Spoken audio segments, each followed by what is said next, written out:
Just one big joke. It's a fucked up world. Here we are in. I ain't going nowhere. What's up, everybody, and welcome back to the Reason Reborn. I'm here with my co-host Cardiacsumo. And I'm an idiot. Fuck. Anyway, how are you doing, sir? No, fuck you. Don't talk to me. How are you guys doing? Fuck Black for a second. How's the rest of the world doing? I was doing okay. It was a good day. And then all of a sudden it was. What did I do? I'm confused, sir. That's not nice. I'm not an asshole. I'm a genuinely lovely person. By the way, real quick, I did create a WisguyGSE Askfm page. Shit, I gotta remember the password so I can get the link. So if you want to just ask questions to there, you can. That way you can just try to make them as specific as possible, dedicated to different topics, different subjects you may want to discuss. I'm willing to answer any random stuff that y'all send me on my page, but I ain't using no random stuff from the Wise Guy. It has to be topic centric, and make sure you direct it towards whatever podcast you think you should talk about. That way it'll make it a lot easier. But it's probably easier to just go straight to us. I have one, Cardiac has one, Katina has one. I need to talk to Prod and see if he's willing to get one. And then we can all just answer questions for y'all on show and off show, so y'all can dig into our fucking personal lives, which apparently everybody wants to do with me. I seem to be the one to get the most personal questions so far. Like, geez, what is going on?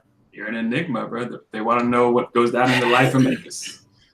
Yeah, like, it's funny because I meant to like send you this question that I got earlier. Let me go to my Askfm page. While he does that, Black does do a blog every once in a while. So you guys can read that if you're interested in the inner working mind of a psycho there.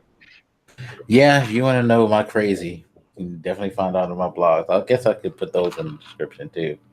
But whatever. What is it? Okay. Like, these are the type of personal questions I get. Because me and you were talking about these, right? Mm. And you were saying how you felt like most of these questions just seem like off the wall, random, anything like that. Which weirds me the fuck out, because I can get off the wall and somewhat random, but it still seems kind of directed. Like this one right here. If your other half did something that upset you and continued to do it even after you told her it upsets you, how would you feel? Like, people are asking me like some serious relationship things. They're asking me if I'm talking to somebody, if I'm in a relationship, like, yo, how do I deal with heartbreak? Have I had my heart broken? Like, if you watched the His Point, Her View, we went over the questions. We didn't answer them, although we did answer one or two, I think, at the end. But if you listen to my questions, they're very, very personal. And I'm like, yo. I guess that for you guys out there, in case anybody is wondering why I haven't answered their thing yet, I've been under the impression that the site just gives me some, and they're not from one of you, which is why I have answered at least one, because I knew that it was one of you. But if I haven't answered your question, you can just go ahead and stab me in the throat or something. I probably just thought it was like a bot or something and didn't think about it. Yeah. You know, again, I haven't answered most of them because we want to do a podcast with these. I've been saving the quote unquote good ones.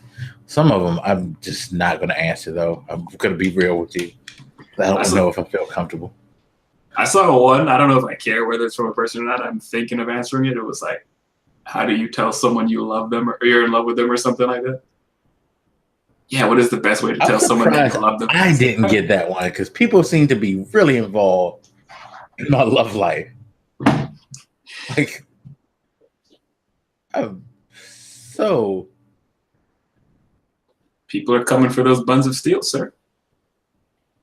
And being nosy, because one question is really probing. Like,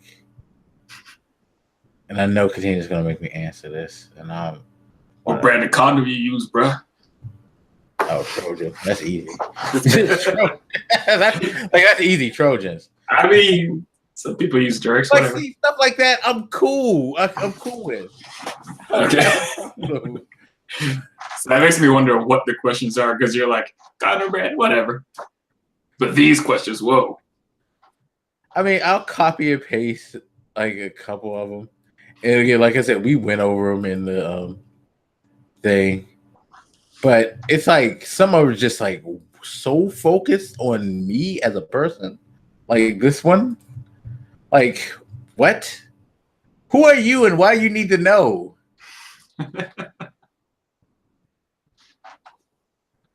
I'm pretty sure that question is the answer, because it worked. But I yeah, guess. are you guys asking stuff? I'm not just ignoring you. I'm just trying to figure out how this He's thing trying works. to figure out whether or not he's being trolled or not. Yeah. So I mean, well, first of all, I just don't really find a lot of these questions to be all that interesting. So that's. And I said that, and like Katina was like, "Damn," and I was like, I'm not trying to be mean or nothing, but some of them don't, like, at least for podcast material, aren't that interesting. Sure. Which I guess maybe is what leads me to think that they're not like you guys out there sending them, because I'm like, it doesn't seem like some person asked. You know what? It probably just rolls down to me being a software engineer, so I just assume everything is a fucking robot until I see a flashback on the other side somehow. I will say this, one of them though, I did answer, and I actually did a YouTube video. It just posted to earlier today. I thought it was a really good question that just writing it out wouldn't be enough, so I had to do a video about it. Hope you like answered it and put the link in there so that they knew. Yeah, they knew. I mean, like I said, I put the question itself actually as the title, and like I said in the video, I'm pretty sure once he sees that, he knows who he is. Because I know who he is. He didn't put his thing anonymously, but in the spirit of the reason why I chose this site, I kept his name anonymous, but he knows who he is. And thank you again for that question. That was awesome. Ended up being a 15-minute video. I didn't think it would be that long, but yeah. That's how you know it was a good question. Exactly. Definitely, because I was definitely into that. Okay, so now that we're done with that, let's get to real foolishness and fucking. Well. I mean, there's something very important to bring up before we do that. Okay. You guys need to go to Black's YouTube and check out this extra live celebration fucking dance. Okay. I mean, All right. So yeah, I guess I should throw that out there. So once again, thank you to everybody who has been around long enough to remember me doing the Extra Life National Game Day stream, where I had made a promise that if we reached our goal, I would do the Carlton dance, or at least try to do it. That's a better way of framing it. And this fucker here made damn sure that I had to do that dance. And things have been happening that I just didn't forget it, just didn't get around it. But now I was like, you know what? I need to do this. This is important, especially since we're about to start up the Extra Life push again really soon. So as the kickoff for Extra Life, I did that damn dance with music, by the way. You get the music. I didn't just half-ass it. I put the music as well. that music is fire, yeah. Whatever. Man, that's some bullshit. So I did it. I got my obligations. Go to my YouTube channel. You get to see me make a fool of myself. Hope you enjoy it. But it's for charity, so hey. Yeah. And look forward to Black's next 48-hour stream. No, one ain't gonna be a 48-hour stream. 72. So fuck on with that. You get the fuck on with that too. Two, I'm not putting out no stupid stipulations. God damn it. Well, I probably will put out a stupid stipulation, but I already did that stupid stipulation, so that can't be put back on the board. What are you trying to? I'm curious. What is lurking in your mind? I haven't thought about it. I didn't know it was coming up until yesterday. Something is lurking in your mind. I just know it. When is it again? October? The first Saturday of November.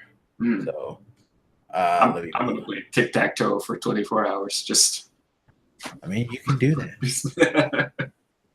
Gonna stream that shit. See how many do that. $1 but yeah, let me find out when exactly National Game Day is. Yeah, but you guys look forward to whatever we can make Black do. It seems like I got some time to think about it, so. And you all have a head start now, because this is July. You have until November. Let me see. I mean, it comes fast. It's already almost August. It's like, fuck. Yo, I saw a tweet from fucking Square Enix saying today that Tomb Raider has gone gold. That shit's like a month and a week, like a month and a half away. Are you serious? It's that close. And that means it's a month and a half away from fucking Spider-Man 2. Yeah, the year is going by, dude. But November 3rd is National Game Day. So mark that on your calendars. Get ready for the fuckery. That will be me streaming and people donating money to get me to do stupid shit for charity. 24 whole hours of fucking with, I mean, not fucking with Black, helping the kids. I hope you're married by then, so your wife won't allow you to do anything. By November? Yes. I mean, if I show up on stream by November with a ring on my, for you guys that don't know, in case this question comes up, I might ask. I'm single right now, so like, if by November I have a ring on my finger, you should be like, you know, what drunken night in Las Vegas did you have? Do we need to save you? Give me money for an annulment, whatever you need to do. Right? I mean, hey. Unless whatever. She walks on the street and she has like red hair, let it go. Just let it slide then, all right? It's all right. I'm not in any danger. At least any more danger. You know what to do, people? Call up Becky Lynch and have her come meet Cardiac. But all right, got that shit to look forward to. Yeah, gaming is a beautiful thing. All right, so now that we're done throwing me under the bus, Trump has had another great week. And it didn't even last until like the day after we finished recording. By the way, you know this, right? That's how long it took him to say some stupid shit. And that stupid shit was he invited Vladimir Putin to the White House for another summit. Yes, I vividly remember when I saw that on the news. Like, he couldn't even give us a fucking day. Come on, sir. I don't know how we're going to survive this like news cycle with him in office. Seriously. It's just dumb for no reason. I don't know what to say about it other than this Trump guy is I don't want to say he has balls, but like, I mean, he was grilled by the media and government for, you know, several days. And then he just suddenly was like, anyway, come fall, we're going to invite Putin over, you know, to the States. Let's have us a little chat, you know, a little tea, hang out, shoot the shit. Like, the fucking dude that orchestrated this messing with our elections and stuff. You know, never mind all the other stuff they've been doing in the world. Fucking with America's elections. You just invite him over to America. No big deal. You know, that's like inviting the dude who stole your TV back over to your house. Yeah, it's basically like hanging out with the guy who like fucked your wife and got her pregnant, and you're taking care of his kid at the moment. Like, he gets to come over and fuck your wife anytime he wants. Sure, you invite him into your house again. Why? And it's funny because, of course, Trump got blowback, and he danced around this as usual, talking about how tough he is against Russia. But he got a little bit of respite because people started to have an issue with Dan Coates, who is the U.S. intelligence chief. He was at a conference. I forget what the name of the conference was, but did you know that every year, like this is where conventions get out of hand. Every year there's an intelligence convention held where all the people gather who are into intelligence and want to listen to intelligence people talk about intelligence. Get together. I forget what it's called. Let me see if I can find what it's called. But he was at this conference speaking, and IQPC, I think, is what it was. Yeah. Anyway, this thing out in like the Midwest or Rockies, I forget where it was. He's having the speech, and like the person talking to him, asking the questions, the moderator mentions that Trump just said that he invited Putin to the White House, and dude was like, "Excuse me," and then she repeats herself, and he just goes, and he basically just go, okay, and he starts laughing, and he's like, okay, like clearly shock is etched on his face, and he doesn't know what to say, but he clearly there's no poker face. He clearly is showing that this has hit him in a way that wasn't pleasant, and he feels the type of way about it. Well, now everybody thinks that this guy was being disrespectful to the president and showing him up and not falling in line or whatever the fuck like Trump needs for his people to do. And so he had to apologize for his reaction. Sir, explain to me why he needed to apologize. I beg you to give me a solid, rational reason as to why he needed to apologize for his reaction.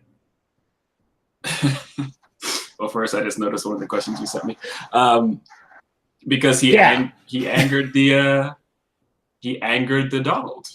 That is the only reason you need, right? No. Is that not valid? You don't anger the Donald. No. You don't anger. No, look, I understand. You don't want to make your boss mad. Nobody wants to make their boss mad at work. But what did he do to make his boss mad? He laughed at his decisions. Did he? Like, I can tell you from personal experience, when I get hit with some bullshit, my habit is I tend to laugh to kind of ease the tension within me and to show that I'm okay, which is what a lot of people do. Because what would you rather have me react? React with a smile and a chuckle, or to do what you know he wanted to do and go, what type of fucking shit is that? Because that's exactly what he wanted to do. He wanted to probably curse his fucking ass off and say how stupid that person was for saying that. Because there's no possible reason that it could be true, and that they're lying to him, and that they need to stop fucking with him because he's not there to be fucked with. That's what he wanted to do. I'm sure. See that in his face. I mean, I saw people argue that was nervous laughter coming from him, and I mean, to me, it didn't matter. I could see the idea that insulting the president or making them look bad is not good for the government or, geopolitical power or whatever. But, same thing I said to you when I saw that. If you didn't want him to laugh or react a certain way, maybe you should have fucking told him about it instead of making him find out the same way the rest of the world did, which I believe was like Sarah Sanders said it on Twitter or some shit. Yeah. So and that's the biggest problem, is that y'all not recognizing that people who he's supposed to rely on for advice on situations like this are all being blindsided left and right. So for them to react like this shouldn't be a shock. It shouldn't be taken as disrespect, because they're shocked and they're being disrespected because they're supposed to give this man advice, help him make these decisions, and he's just like, fuck it, I'm gonna wing it and do whatever the fuck I want. Yeah, that's literally their jobs. And this has been a huge issue with Trump, increasingly so over the past year or so, is that he just does whatever he wants. that whole summit with Russia was an example of that. Didn't really consult anybody. Everybody said no. He said, but yes, but yes. And then did it anyway. They still don't know what the fuck. When it said no to that too, as well as all of the intelligence community. They said, don't do this summit. Sure. And he did it. And they still don't know what the fuck they talked about for those 2 hours, right? So I don't know why everybody's like, oh, how could you act like that and disrespect the president? How could he act any other way? Again, and if you didn't want it to look bad and have him react all crazy, why would you let him find out? I'm not saying like they necessarily should have known that he was in the middle of a filmed interview when this was happening, but you wouldn't have had this, you most likely would not have had this issue if it wasn't an interviewer in the middle of an interview telling him about it instead of him learning about it the proper way. He should have known before that was announced to the rest of the country. Yeah. And, you know, if you're trying to make the excuse that, oh, well, he was in an interview, so how could he have been contacted? Bullshit. Because we all remember 9/11, and we all remember the tape of George Bush when he was at the school, and someone came up to him and let him know briefly and quietly what was going on, so that when the news was coming out, no one could come and shock him with the, did you know what happened in New York? No, he knew. They prepared him, because that's what government officials do. They prepare their people. You should not leave especially the head of intelligence, someone who's in charge of breaking down things that could be a threat to national security. They should never be in the dark. I don't care if it's 3 a.m. on a Saturday. Their phone's supposed to ring, and they know this. They're comfortable with this. This is why they do their job. They know that at any time their phone can ring, and they have to listen to the briefing. That's what they do. That's what they're in that for. So don't tell me he was in an interview, so how could they contact him? Or, you know, there was no way he could have known just because he was in an interview. You could have made an effort if you were a proper administration to like communicate to your people out there, because if he would have known, his reaction would have been a lot more calm. He could have faked a surprise, like, oh, well, I'm sure the president has a valid reason. I didn't know this, but hey, you know, okay, it's like you're blindsiding them, not just with little things, with major things, huge things. Yeah. You know, don't tell me John Kelly was reacting because the breakfast was bad. He didn't know what Trump was going to say. That's why he reacted that way. It just illustrates the larger problems. I vividly remember when she said that shit, when he's like, you're breaking, this is happening. And he's just like, say that again? Like, when he said, say that again, I just thought, no, that's not what you're supposed to say. You should know. No. Yeah. Not you. She could say that, not you. You should be telling us. Well, you shouldn't be telling us, but you know what I mean. Like, yeah. You should be a lot more prepared.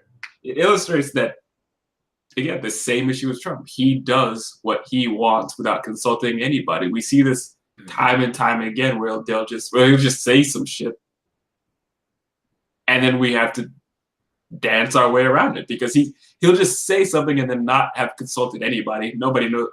North Korea thing where we're going to stop that training with the South Korean troops.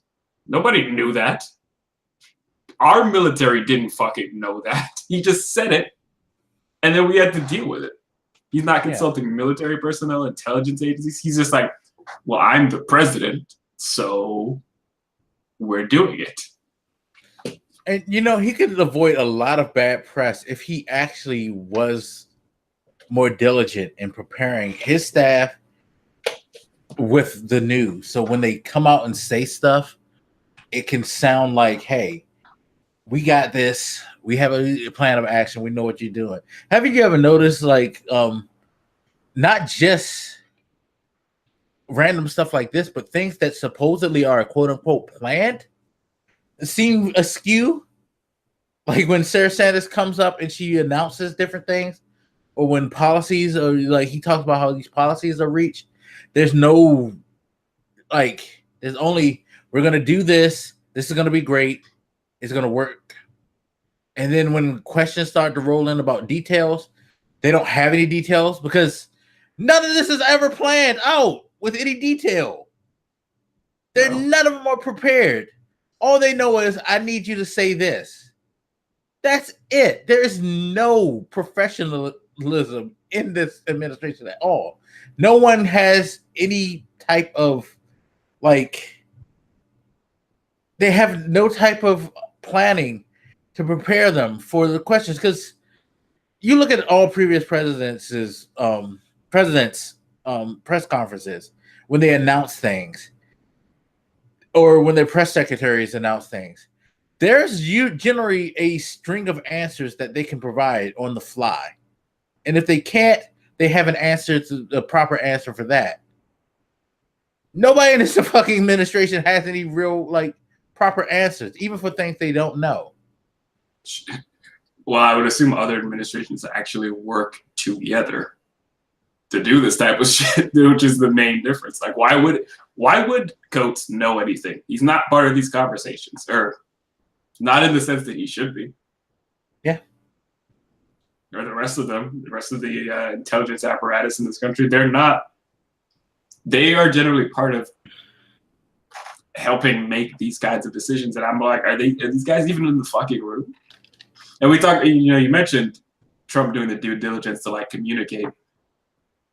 I think it feels like the second he thinks about it, he just puts it on Twitter or just says it to whoever he thinks in the White House will deal with that.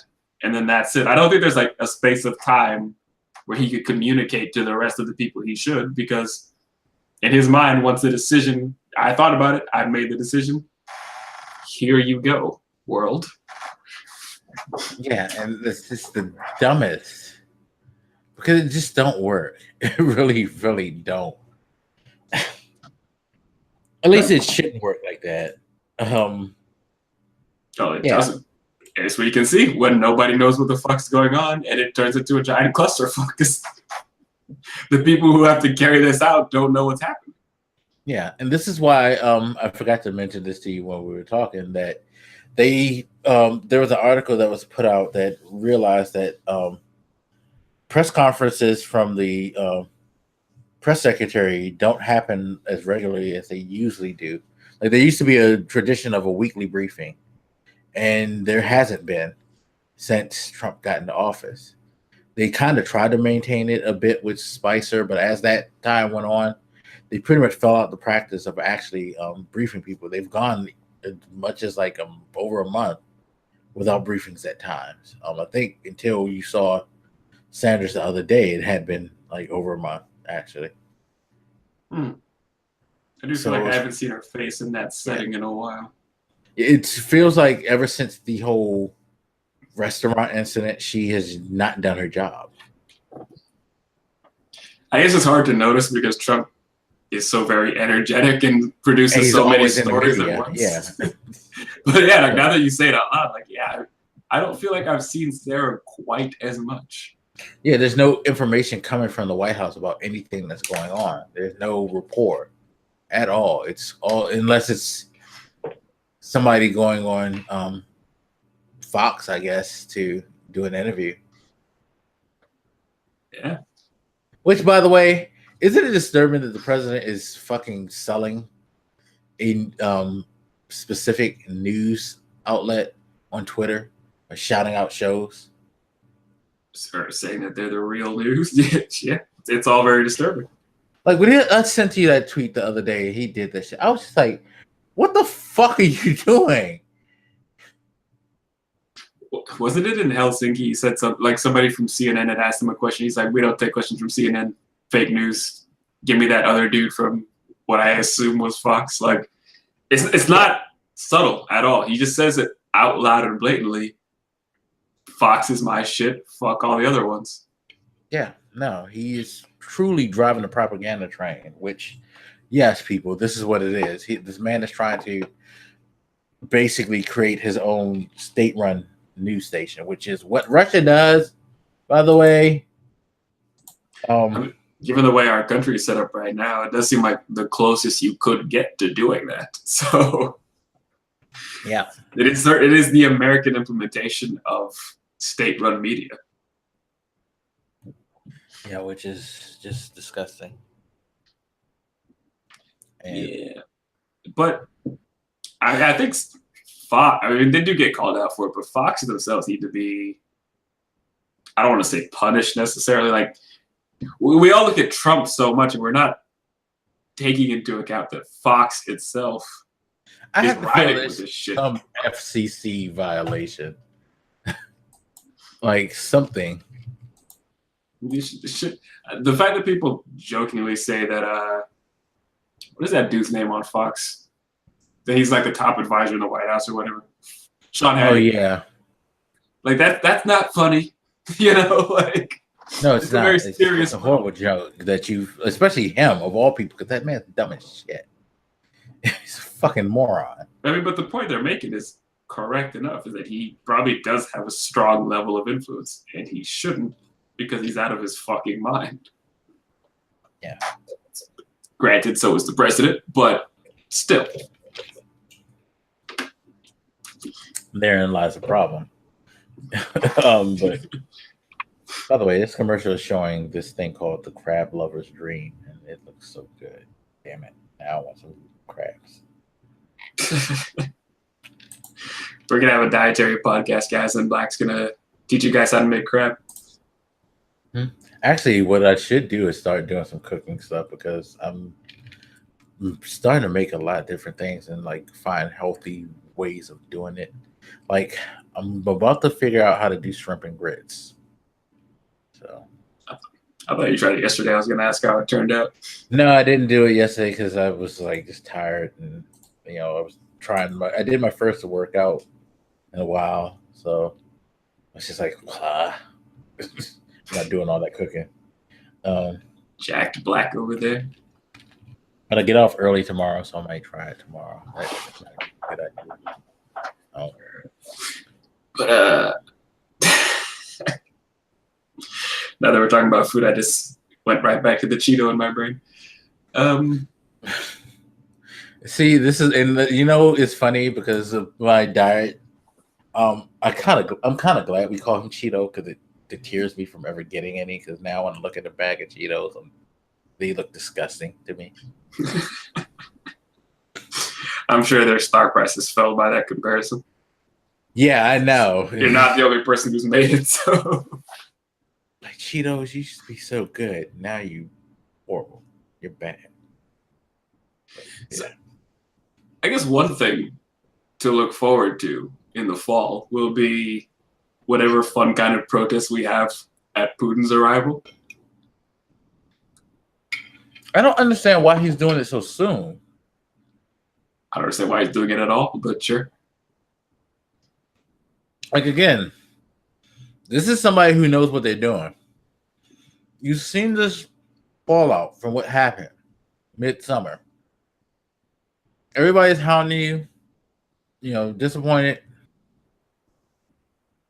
Don't you want more time to prepare and get your shit straight? Especially, how well is this for the image of the party, not just yourself, to know that pre-election, you're powwowing with the guy who is basically accused of spearheading, one of the biggest election, illegal election maneuvers ever in this country. This man in his country is accused of manipulating the presidential election that put you in office. And now, right before another major election, which could change the tide of your presidency somewhat, because you can lose congressional power to do what you want. Why would you do that? Why would you have that hanging image? He just gave people campaign fodder with this. Yeah, I bet McConnell's over there shitting bricks right now. Yeah. They must going into the And then think about Mueller. Mueller, unless you can oust Mueller before this happens, which I don't think is going to happen, he can come up with another set of indictments. He's already just today He just gave immunity to 5 people who in the Manafort case. He's about to flip probably your biggest problem in a minute. So I bet Mueller has the he has the recording of that Trump Putin conversation. Like he hit a record in Trump's hair, and he knows. Like he's got this dude down. Fucking Batman, yo. Yeah. But yeah, it is. I don't quite understand it. Like he was getting destroyed by the media so much so that he had to try and backtrack in like 5 different directions. And then at the end of it all, not even the end, because he still was backtracking even after he made this announcement. By the way, let's bring Putin over. What do you think that is? Because people keep talking about how he must be Putin must have something on him. Maybe he's some sort of weird sleeper agent.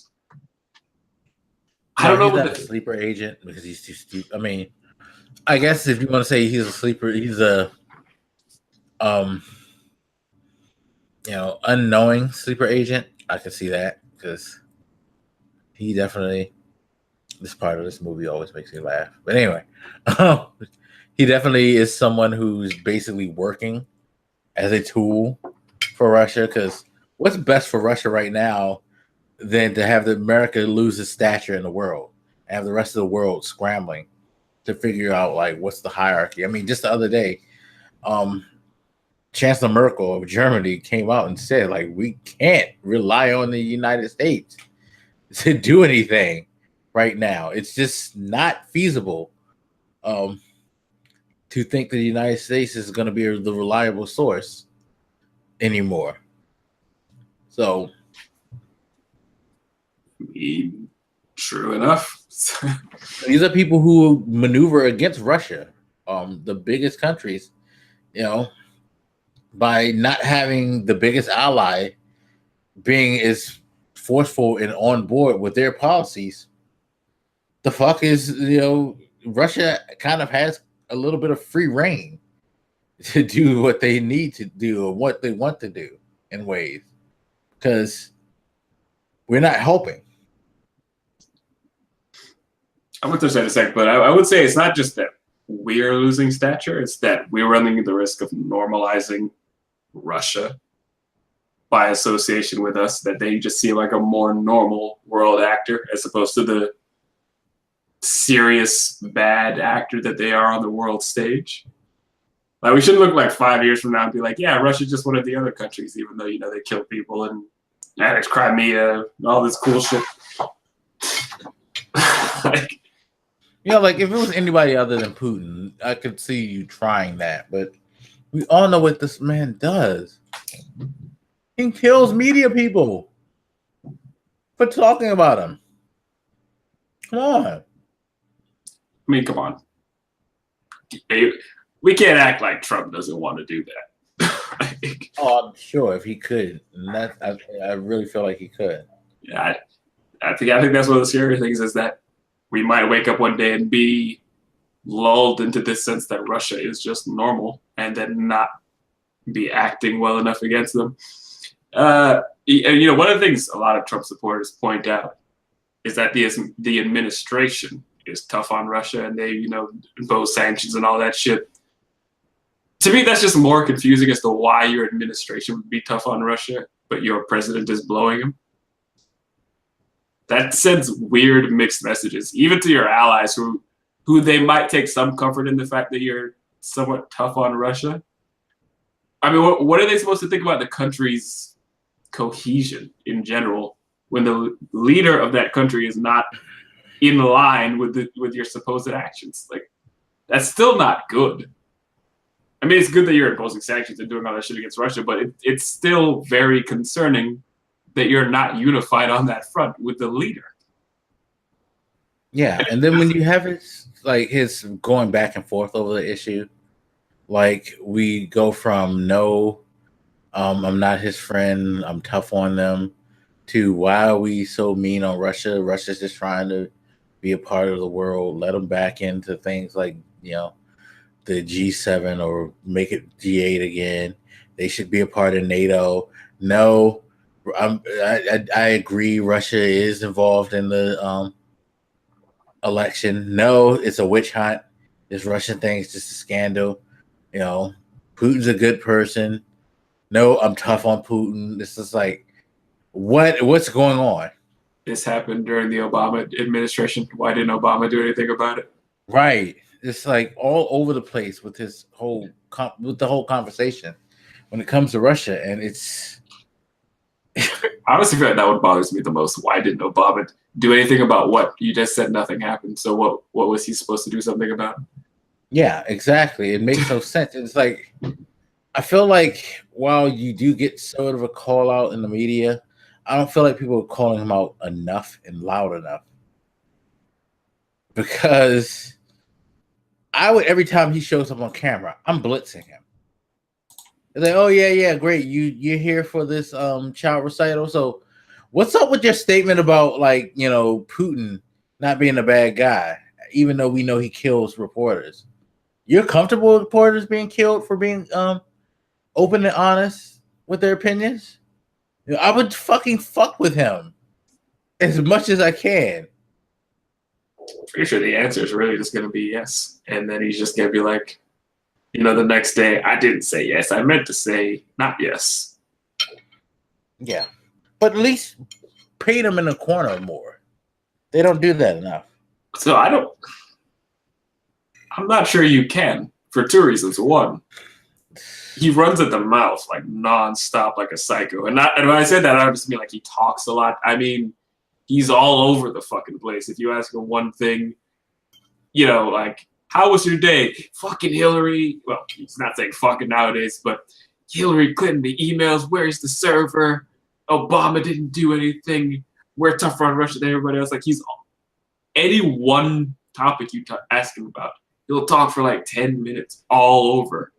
And while he's talking, he's throwing so many lies at you that you have to parse through. It's just like, I don't think it's as easy to put him in a corner because, one, he communicates in such a mind-breaking way.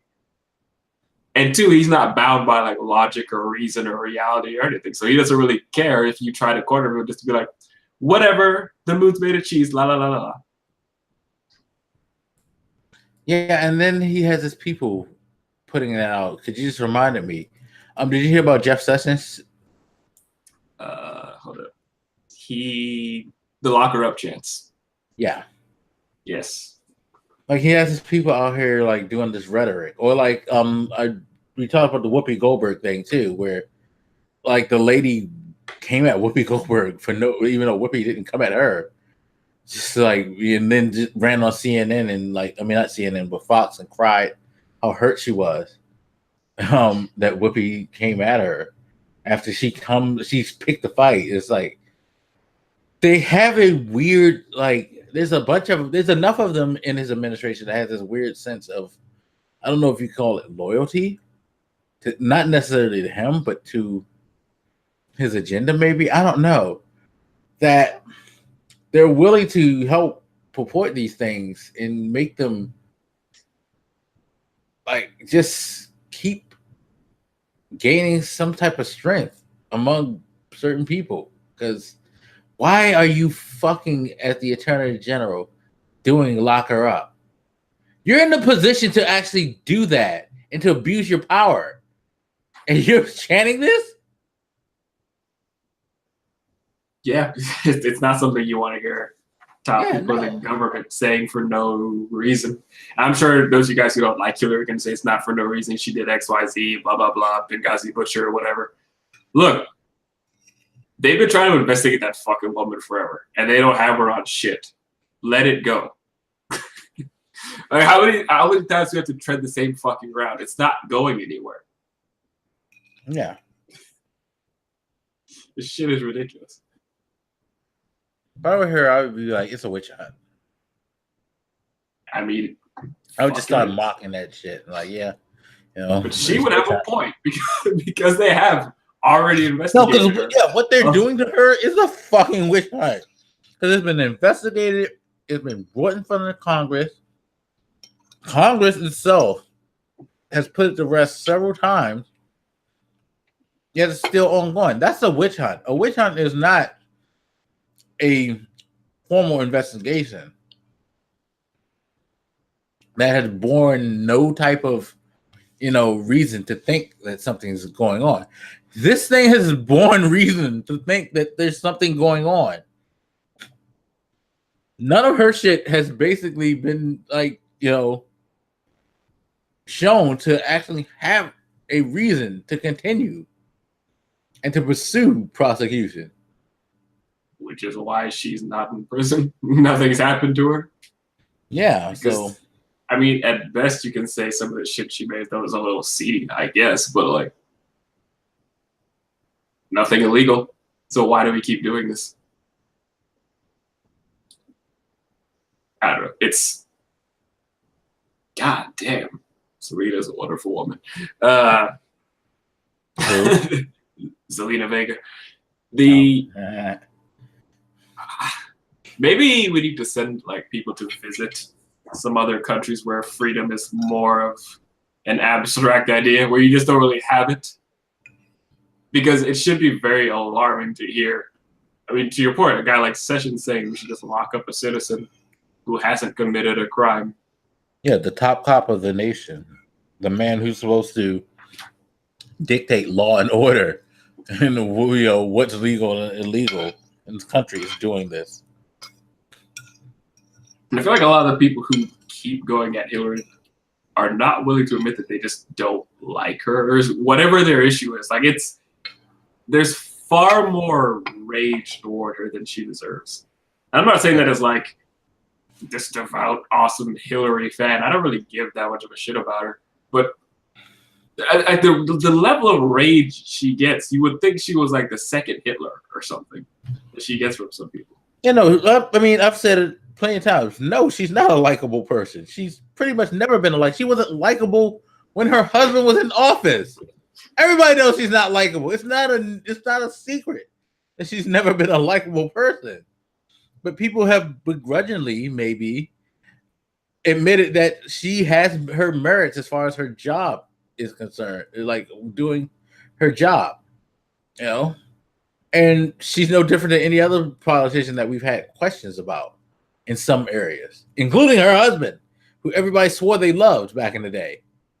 And now all of a sudden, also, side note, isn't it funny now how the Clintons are all of a sudden questionable people?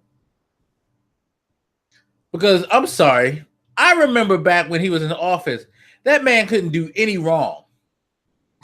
Even though he was doing wrong. Like establishing the fucking privatized prison system. Like the 3 strikes rule.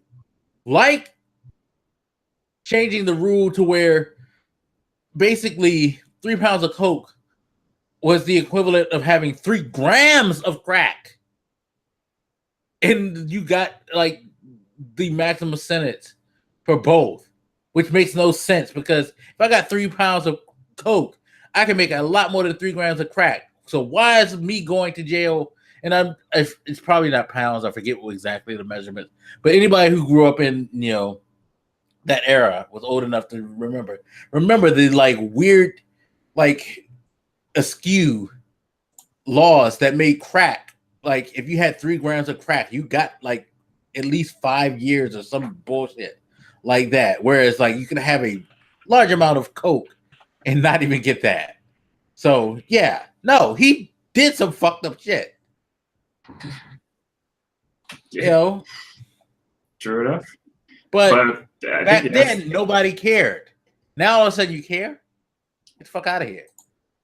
I think the answer to that question is the excitement over Trump's existence. To a lot of those people, Trump is a hero, and a hero needs a villain, and the villain is, in most cases, Clinton, if not her. Sometimes Obama can come in as a B-tier villain. But here's the problem with this. Okay, so the hero needs a villain, right? Don't you need an active villain? If the Joker died, Batman can't lean on, that Joker, though.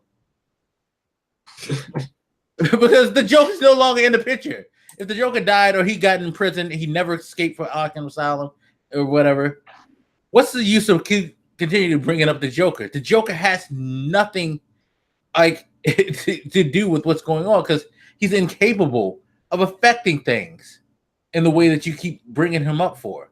So why the fuck you keep talking about him? I mean, there's a good reason for it. It's not just that he can't affect things in the future. They're just bringing up that something, the Joker did this in the past. Like, well, yeah, he did. And now he's dead or he's been punished, right? So, they put him in prison. He's been killed. It's over. Exactly. Why are we talking about this? It's not relevant, but even if it was dealt with. No, it's like, yeah, Hillary might not be the most lovable person in the world. She might be crooked, as you like to call her. She has no effect on this country now. She lost. You won. She's hiding out in the woods somewhere, hugging a tree. Yeah, the most she could do is pop up now and then and throw swipes at you at Twitter. But at the end of the day, she's the loser. You're the winner. She don't got the job, bro. She can't do shit. So I mean, I hate to be a dick about it, but isn't that how she's going to go down in history, essentially, as a loser? Yeah, the one who couldn't beat Trump. Like, she's going to go down as the most spectacular loser in politics, simply because she pulled some bullshit with Obama, and that backfired. She tried to come back 8 years later, and she lost to possibly the worst presidential candidate ever put before us in history. She's the ultimate loser. Yeah. So I feel like time everybody felt like she should have been the one, and she fucked it up. So yeah, she's got to you don't have to keep bringing up Hillary because Hillary is going to always be brought up in history as the worst. So, she's going to be the one that didn't save us. It's going to be probably an unfair. Well, not necessarily. Yeah, I shouldn't put this out there, but y'all can make epic memes about being a fucking loser with her if y'all really thought about it. She could be a meme for life when it comes to making comments or statements about just being the ultimate loser because that's what she kind of is. Certainly not saying that with any pleasure or something. It's just it's a sad fucking reality. It's like because that's. I don't know if I'll talk to you about that on the election day, but that's the first thing I said to the first person that I talked to after the election went down was like, how bad is it to be Hillary Clinton to know that not only did you fail when you thought you were the shoo-in against Obama and you pulled that dumb shit where you told him if he would step aside, you'd let him be vice president. And he was like, nah, bruh. And he still whooped the shit out of you.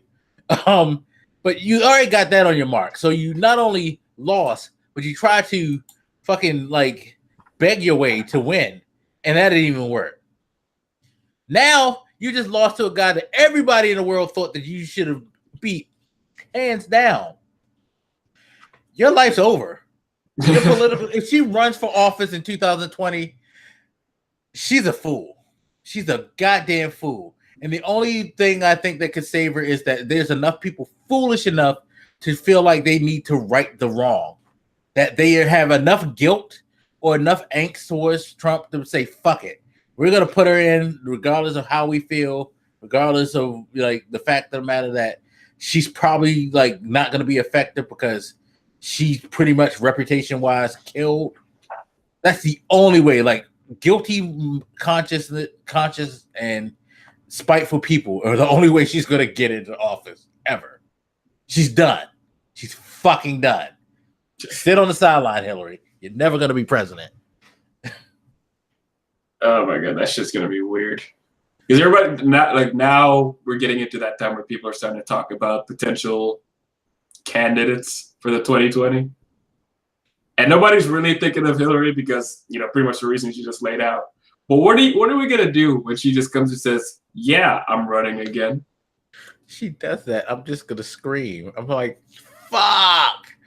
And it's not just that. I'm not expecting her to win it necessarily, but just the way she would probably split the base. She won't. Because But there are people who are going to want to right the wrong, like you said. Yeah, and I don't think she will. I say that like, oh, she won't run. I'm saying that being, you know what? When I said it, I was being very hyperbolic. But you know what? Now that I think of it, you might be right, because there might be enough to do that. Just like if Bernie runs again, there'll be enough of him to fuck it up for anybody who's way more qualified than him at this point. It's not just, the people who want to right the wrong. It's people who want that female president, especially with all the Me Too stuff that's been happening over the last couple. Kamala Harris or fucking Elizabeth Warren in. Fuck it. Let Elizabeth Warren and Kamala Harris run as a ticket and put them both fucking in. Kill two birds with one stone. I'll take that because they're both good enough. You are not getting that vote. There is no way. I know. We don't live in a logical enough world to get that vote, but that's the fucking best scenario. Hillary is not. She's not. Done. She's fucking done. She's like she's the Bray Wyatt of politics. God. Yeah, you had a good thing going, but they fucking buried your fucking gimmick. And now you just need to just go along with whatever's going and stay out the limelight, because you're never going to be on top again. Sit down, Bray. We didn't have to talk about Bray. Bray has hope. I love Bray Wyatt, but fuck, he's fucked. WWE fucked him. It's like this whole thing with Trump and all of that. Fuck Hillary. That's what Hillary is. All she can do is just sit beside fucking Matt Hardy and like go wonderful and shit like that. You'll cut a great promo, but you ain't getting nowhere. You might get a U.S. title, meaning she might get an ambassador's job somewhere along the line, but you ain't gonna be shit in the game. You're not gonna be on top. You're a jobber. Be a jobber and just be happy with it. Maybe Kamala, Miss Harris. I feel like I keep mispronouncing her first name. I feel like she might have a shot. I feel like Elizabeth Warren has a little public disdain for her. And some of it may be right. She needs to fucking address that whole Native American thing properly. I think she would be fine, except for the fact that she won't generate Hillary hate, but she generates fear. That's her problem. She generates way too much fear in the right. Yeah, I do. It's not. There's nothing that quite compares to Hillary hate, but there's something about her that I can just sense people don't like. Because she won't take their shit. She won't take any. She don't take shit, and her way of like Hillary. Like I said about Hillary when this first thing started, I was talking to people. Hillary would have been an okay president because Hillary is moderate enough to where she would have just straddled the lines and like did what she needed to do to get both parties on board. She would have. She's a I guess you say in dating terms, she would be the jump off between a real relationship. You put her there because she's like, okay, she's good enough for what I want out of this situation until I'm ready to actually get into a real relationship, aka a real presidency. She would have been fine jump off, politically speaking. But Elizabeth Warren, she's not as forgiving, and while she has compromise in her, she's gonna be a lot more heavy-handed in her compromise. She's just not going to roll as easy as Hillary would roll with some things. And that's the fear. That's why I say there's fear in her, because she can work with both parties. You just need to know that you have to like basically give her like lean towards her way more than you do your way. There's a happy medium, but that medium is going to always like tilt to her line of thinking, and that's not what they would want. They would have been happy as much as people talk, as much as Republicans and conservatives talk about Hillary. Go back and look at Bill Clinton's presidency and realize that, yeah, you do want Hillary, because Hillary would have been just like Bill, and Bill wasn't really bad for the Republicans, as bad as they like to make it out. They just didn't like having a Democrat in that office. That was their whole thing. But they just don't. There, and that's one of the biggest problems that I always say they have is like they just don't like having control. Yeah. God damn it, stupid computer. I don't know. We might have to talk one of these podcasts about. Maybe it's too early. Who these 2020 people are going to be? Yeah, and it's funny because that came up in the news because Eric Holder is putting out his name. He's raising his flag, and he said he was thinking about it. Yeah, but it's like, why, don't raise that flag, sir, because I'm not saying he's going to be the Ben Carson of the Democratic Party, but I just don't see him as that. Like, it's funny too because I saw Ann Navarro tweet was like, "Yo, this dude's personality is non-existent. What makes him think that he's going to man, like he seems like a nice guy, but like he a nothing personality. What the fuck?" Which is true. He might have political policies and things that may be very, very, valid, but unfortunately, there's a level of showmanship that goes into this. I mean, at least be a good orator, and he never struck me as that. We have a Trump in the White House right now, so I'm sure a lot of people think this is probably the best time to run because it's like, I'm not that guy. Come on. Like, just by comparison, you're going to look super awesome. So if he was ever going to run, now's probably the time, to be fair. Like, I will say this. It's smart for him to put his flag up in the sense that maybe he's not a strong enough presidential candidate, but he can maybe weave his way into a vice presidency or something higher up in the administration when the dust settles, because that has happened before. I don't know. I don't see that Kamala Harris has. Like, I remember Michael Dukakis. I'm sorry to cut you off, but I remember Michael Dukakis was one of those people. I was just saying, like, if people bring up Kamala Harris a lot, I just don't. I don't sense it yet. Maybe when we get closer, I'll see it. Like, she is one of the main names there, but I just don't sense that political gravitas just yet that would allow her to do that. Maybe when she's more like in the campaigning mode and she's trying to do it more. Yeah, like I've heard her and I've seen like her talk, in situations. She's very good. But yeah, I do need to see her.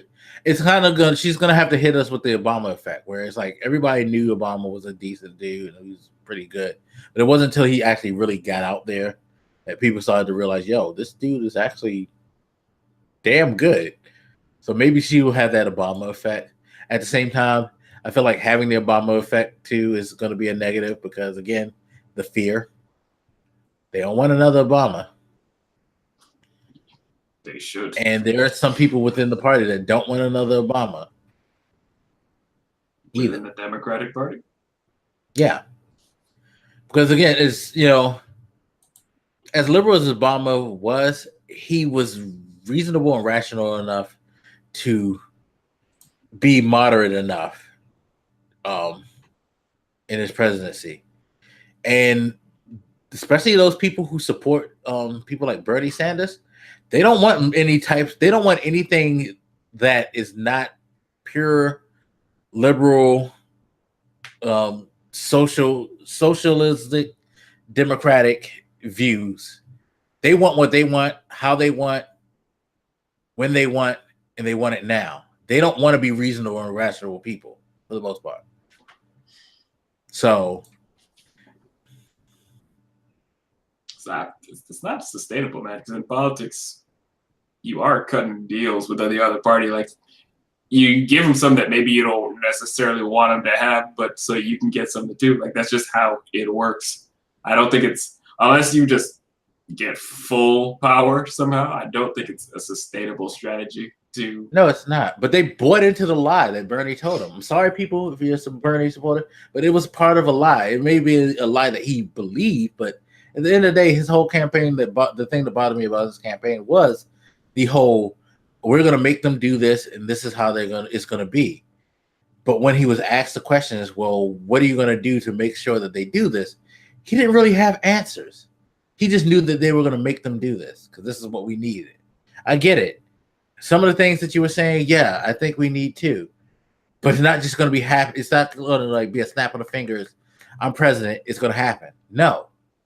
And I need you to talk to me like you know that.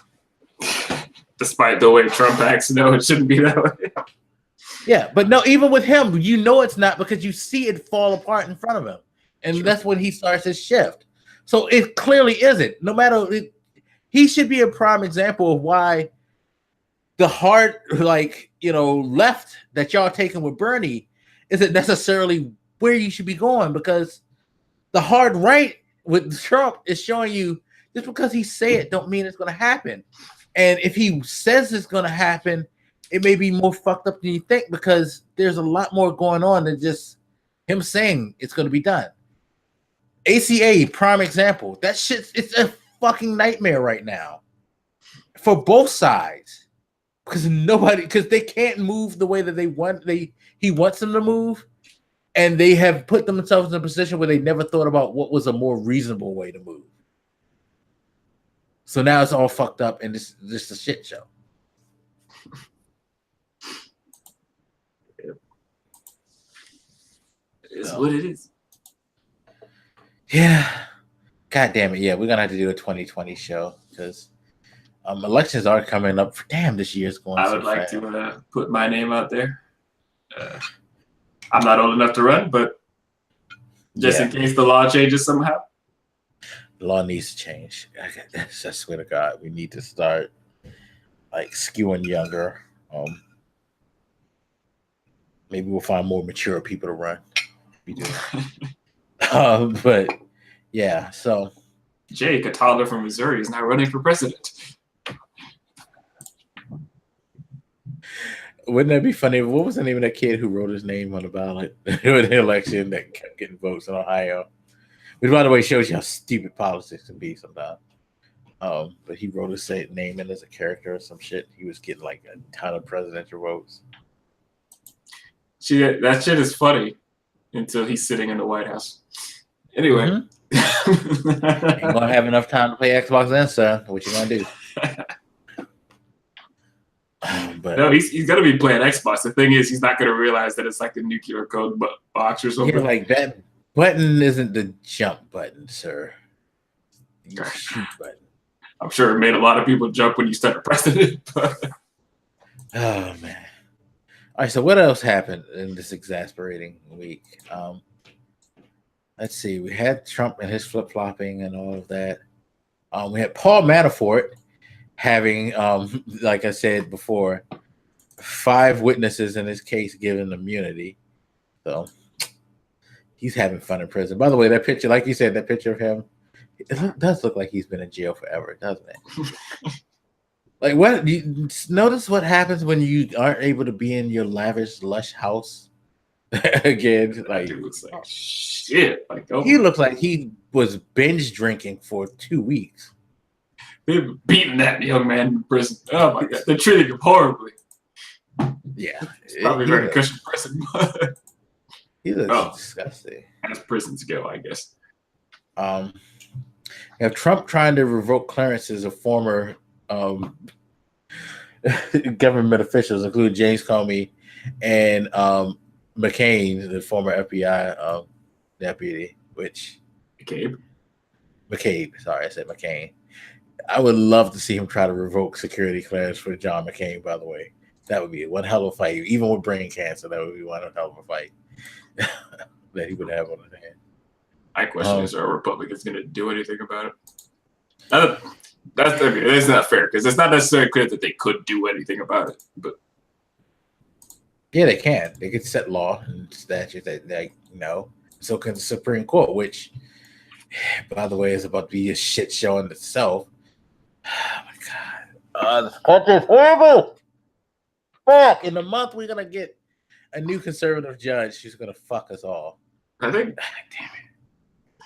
That's one of the concerning things about this presidency is that we keep because Trump has no self-control of any kind or humility that allows him to like rely on other people and just does whatever the fuck he wants.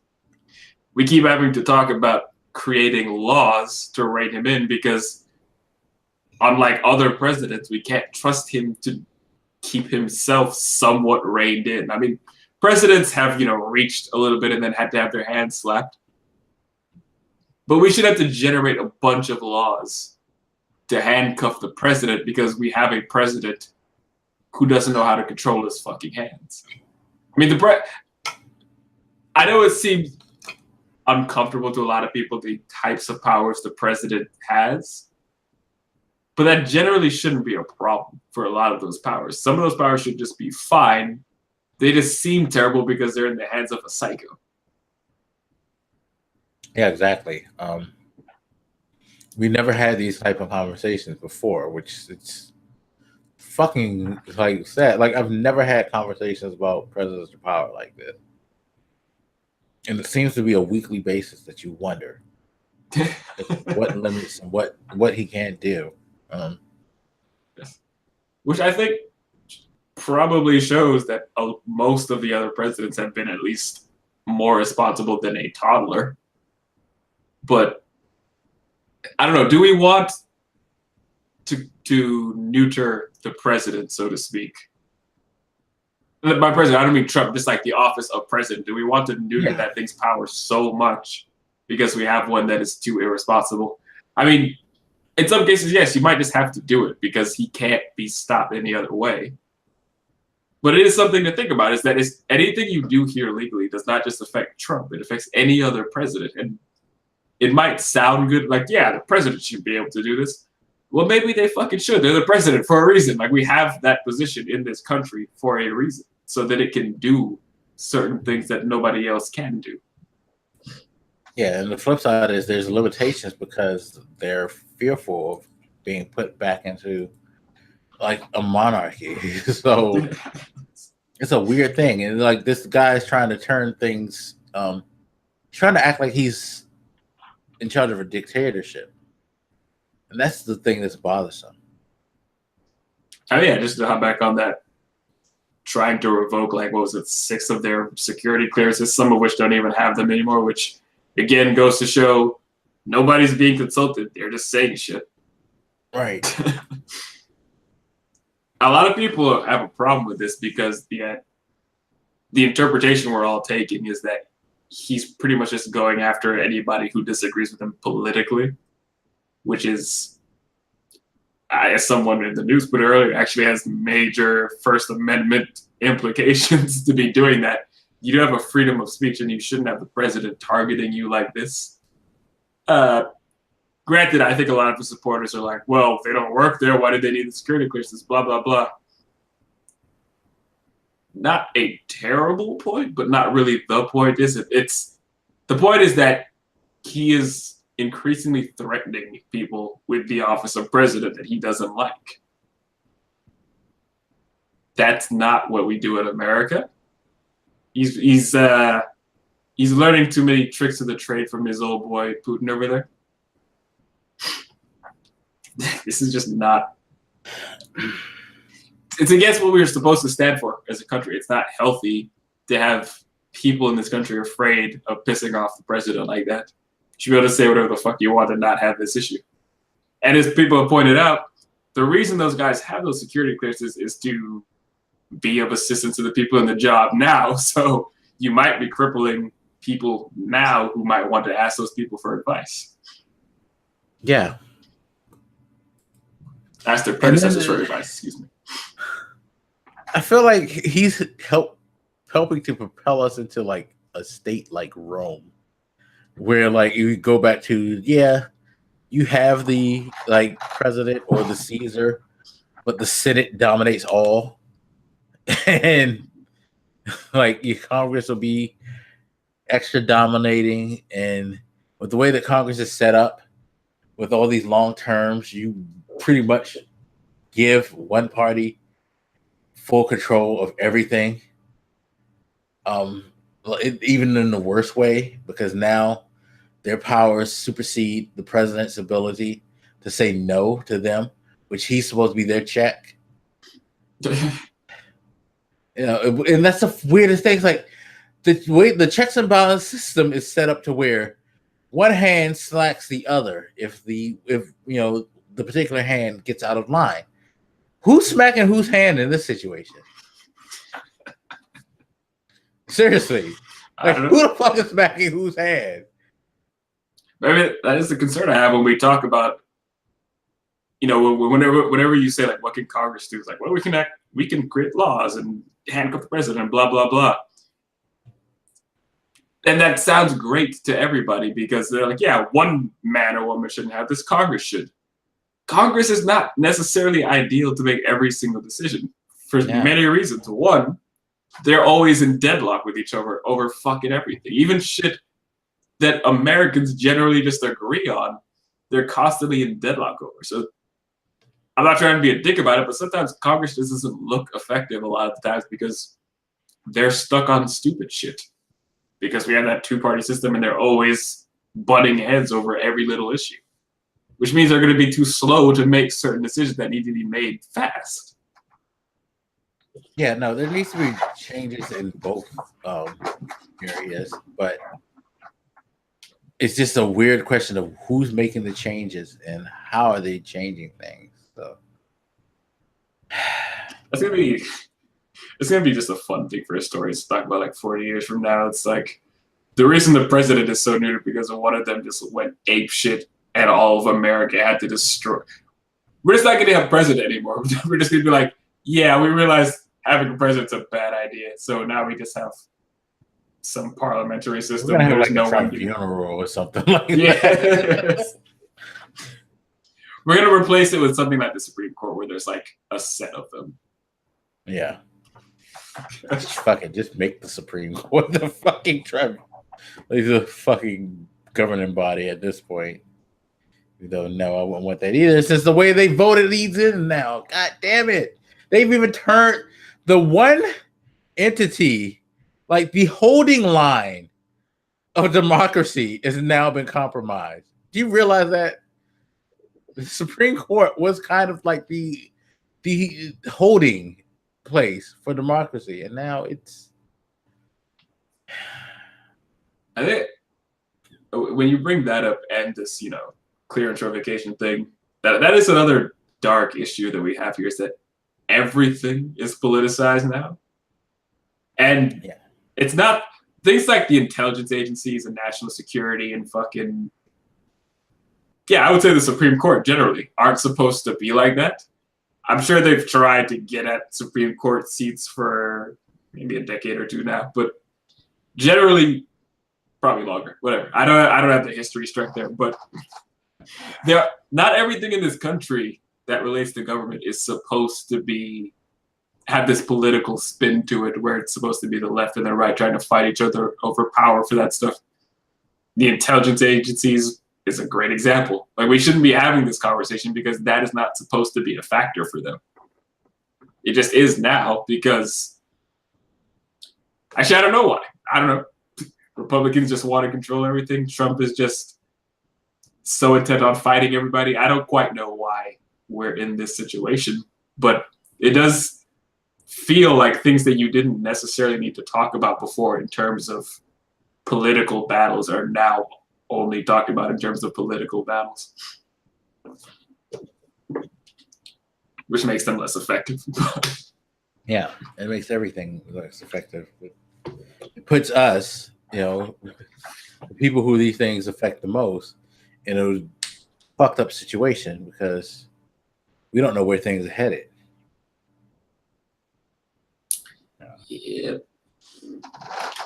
It's like our day-to-day lives are kind of we like to think that everything's okay, but and then a lot of people are good at dismissing that stuff. And you know what? I guess good on you. I can't. So it's hard on me. Yeah. All right, so some of it isn't just like abstract. I shouldn't say abstract because I feel like national security is not that abstract. I think it's fucking important, but like paychecks, for example, because they were bragging about the fucking tax cuts the other day. and they're really not that effective for a lot of workers in this country. So I don't know why they're bragging about them. The way they describe it, it's like, yeah, everybody's gonna get more money. It's gonna be sick. A lot of people just haven't, or other things cost more. They're just not as helpful to the average citizen as people can make them sound like they were gonna be. They don't understand cause and effect. Good example. Now, you know how a lot of states have been throwing out this, we're going to do the whole $15 minimum wage thing and all of that. And, you have states like California that do it and stuff like that. So if you work in, generally speaking, lower end jobs that gave you minimum wage, like McDonald's, you now have a more quote unquote living wage. Well, that's the cause, and the effect is what the article that came out from McDonald's earlier this week, which I don't know if you heard the news, but McDonald's has announced that they're planning on trying to make it so that by 2020, they'll no longer have cashiers. They're going to turn everything to automatic kiosks for people to order from and only have people working in the kitchen and handing people their meals. So that eliminates a huge amount of jobs. Yeah, certainly does. Shit, that's dark. Yeah, especially with think about how many McDonald's are not only just, and this is the thing, it's not only just here, but in the world. You're getting rid of jobs for people worldwide. You're not just affecting this country. You're internationally affecting the economic state because of what's going on here in the United States. And it's like, yeah, I get the whole people need to be paid a better living wage and things like that. But I've always said, like, for low-end jobs, you shouldn't do that. Because all that's going to happen is that businesses are going to use that as an excuse to either eliminate jobs and to increase costs of product. Because we've already seen that. We've already seen products go up to ridiculous prices because people can't afford to pay all their employees unless they charge more for services and goods.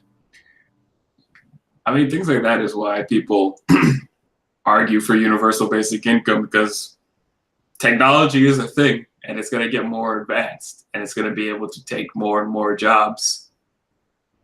And I feel like we're just not really dealing with that issue because, like you said, that McDonald's is a lot of jobs. The self-driving cars, getting rid of, all these driving industries like the trucking and taxis and cabs and all that stuff, delivery services. These are a lot of fucking jobs that can go away due to technology and probably will and arguably should. So, like, we need to stop acting like we can just find jobs for everybody on the spot whenever this happens. Like, yeah, we can say the, forcing them to do minimum wage caused them to, get rid of all these jobs, but they were probably going to do that within some number of years anyway. But we need to address the fact that technology is advancing in general so that this shouldn't matter as much as it matters. Yeah. And no, it shouldn't. Because, again, while I say, like, it's the cause, I only say it's the cause because it's the excuse. Like, this is a good excuse for McDonald's to be like, hey, fuck it. We're going all automated. And, hey, I mean, would love to keep y'all, but damn, that's a lot of money to be paying people. You know what I mean? So just like the Harley Davidson thing, the tax laws and the tariffs gave them the excuse to do something that they probably wanted to do in the first place, but it gives them an out. It gave them a reason to make sure they come out clean. Because can you blame McDonald's? We're still in a business to profit, and we want to be able to exist. Paying everybody $15 an hour isn't a reasonable thing for us to do if we want to continue to have low-priced food, at the quality that it is. The quality. We had to cut corners somewhere. Do you want us to cut corners in the food? Yeah. Are there more corners to cut there? Yeah, but you know what I mean. It's just like they can make that argument, and it would be valid. Their apple pie is fire, but the rest of it's dog food. I'm just saying. But yeah, but you get my sentiment. It's just like that could be the thing. That's how like people can like make that argument to do that. Think Harley Davidson just like I said just did that. These tariffs are high. We're not going to be able to maintain factories here because shipping from here to other countries, especially like a country like China, that's going to kill us. So we got to move our stuff offshore so we can deal with like more reasonable tariff prices. Even though you're an American-made company with a product that, generally speaking, mainly Americans buy, but you're able to use the fucking black eye that's the tariff to get away with this shit. Sure. So much winning. Getting tired of winning.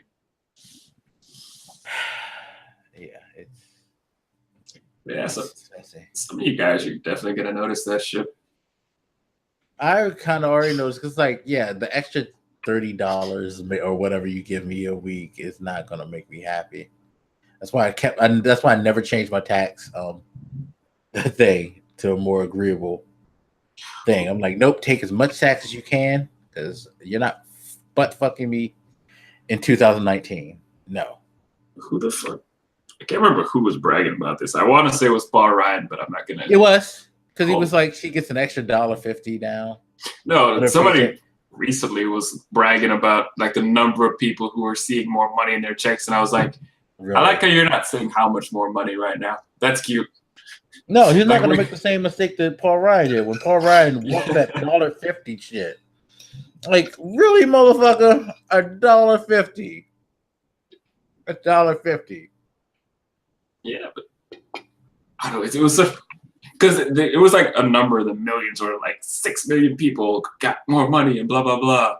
It's like how much, and to whoever it was, covering that story's point, 6 million out of like the hundreds of millions of this country is like 2% of this country that noticed that difference. Over 300 million people, closing on probably 400 million people. So 6 million people would not generate too much. Less than 5%, less than 3% of this country. But again, that is the art of making numbers look and sound better than they actually are in practice. Because when I was hearing them say that shit, I was very unimpressed. I was almost surprised that the numbers were like not better. Yeah, it just sounds grandiose because you say the word million and woo, but it's like you don't think about how many people are actually here. So James Ellsworth is a fucking champ. Oh Lord. Who is he giving no chin music to? Oh no, like Paige is in the ring with Styles, and they're like about to announce, I guess, the #1 contender for SummerSlam, and she calls out like, "Come on down" or whatever, and then James Ellsworth music hits, and he just walks down. It's just like, I hope he gets the title. I mean, he gave him a hell of a match before, so he deserves it. Fuck it. AJ versus Chinless Wonder, SummerSlam. Book it. Oh my God. Fucking book it, Paige. Do your goddamn job. Give us the match we want to see. No, don't do that, Paige, please. For the love of God.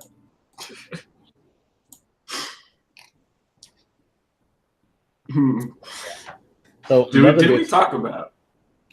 We didn't talk about Michael Cohen. I was going to say Iran. Oh shit! Oh man! You know how fucked up it is that like before we started the show, we like put together a quick list of things we talk about, and Iran isn't even on the list that we put together. I've already thrown out at least 4 things that I didn't even have on that list too. That's and that wasn't even on that like in my mind, because as soon as you said it, I was like, oh yeah, that. How sad is it? This is what we live in. Like you go, oh yeah, that happened. Like it was so peaceful last administration. Like, god damn it. Like we were just worried about what event he was at. So like when was he going to Ben's Chili Bowl? And if I could be there. That's what we did here in the DC area. Like, damn it. I gotta worry about fucking Iran like hulking up and deciding to invigorate their nuclear plan and fucking drop a bomb on us because the president of the United States decides to threaten Iran about their tough talk and tell them that we got what was it that he said exactly? I forget. Oh my god.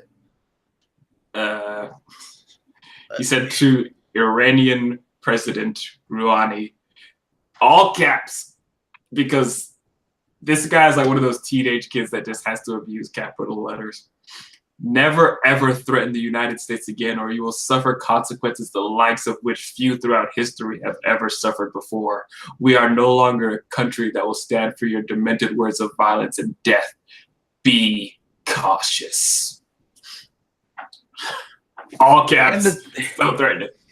And you saw me tweet that the morning he did it. I retweeted it because when I read it, especially the part where the threatening language, I fucking lost my mind. This was like 6 something in the morning. I lost my mind. I'm like, excuse me, sir, who just sent threatening language to someone. You have an issue with threatening language? Are you fucking serious? All you do is threaten people. And then suck their dicks later after they present it in your face because you're a bitch. No. So there's several reasons why that type of thing is a problem, right? First, you risk escalating a violent situation. And this isn't like, it is somewhat different than the North Korea thing. Like, we do have problems with Iran that you need to be more concerned about as far as military actions that they've done. So it's not exactly a calm situation already. I mean, yeah, there are still issues with Iran, and there's stuff that probably needs to be hashed out. But we were making peace. We'd already progressed into a more peaceful situation with them.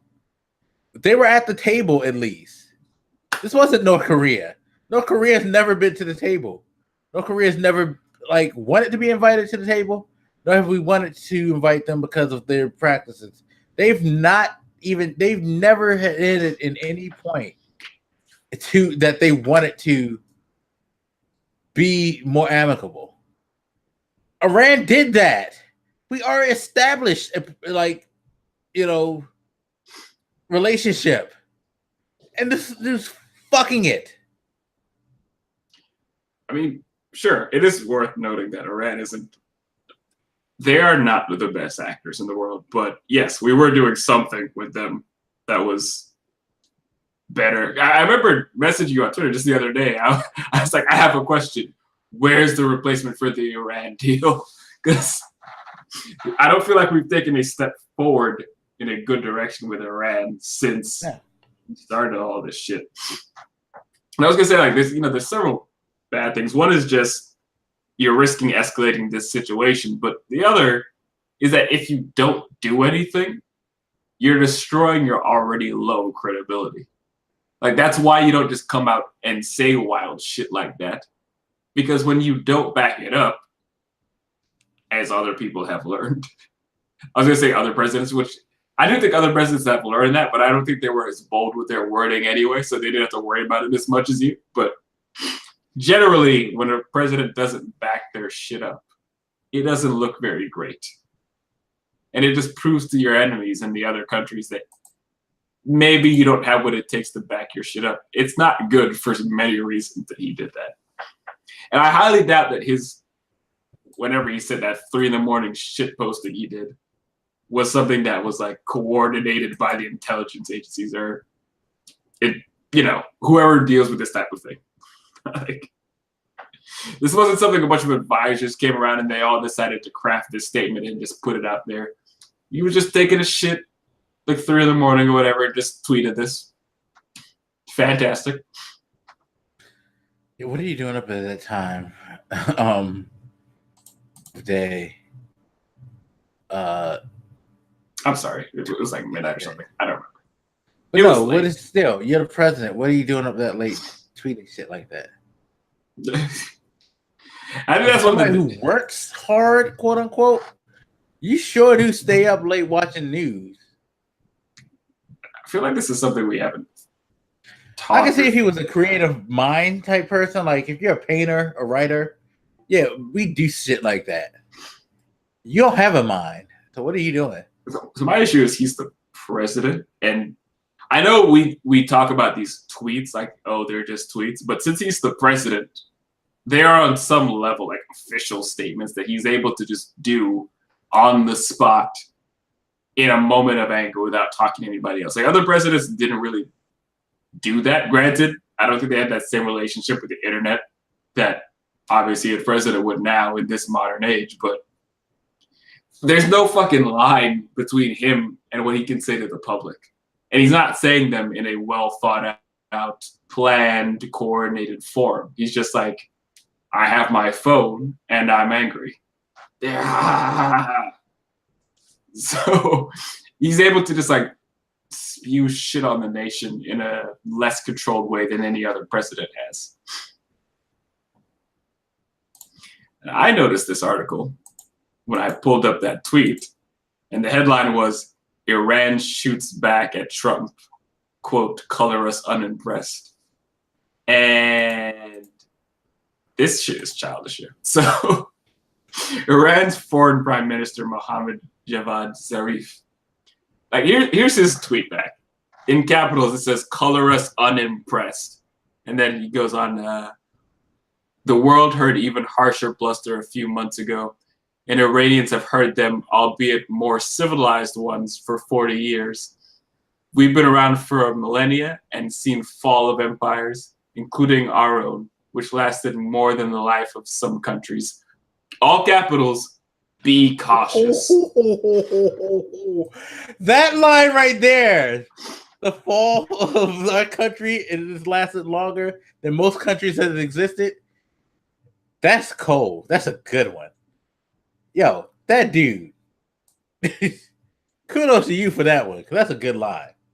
Like most people, me being the history nerd that I am, it stands out the most to me because yes, Iran saw themselves for pretty much that area of the Mediterranean fell apart, mostly during the different wars, the religious wars that it set in, and eventually when it led up to colonization, which took over until the end of World War II, generally speaking, because that's when fucking the British ran because they couldn't afford to subjugate those people no more, bastards. And that's why you have the situation you have now in the Middle East, because the people who actually took it over and controlled it left it in a mess, which tends to be how it always is, isn't it? But just the fact that he was using capitalization to mock us, because like he didn't capitalize all of it. He capitalized the first part which said colors unimpressed, and then the last part which was be cautious.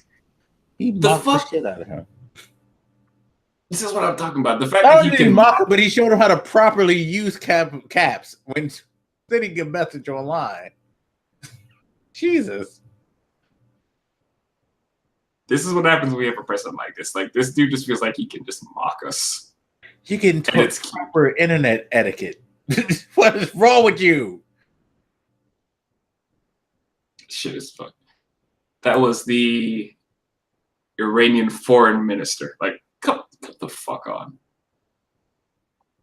What are we doing? This dude makes us look stupid every fucking day.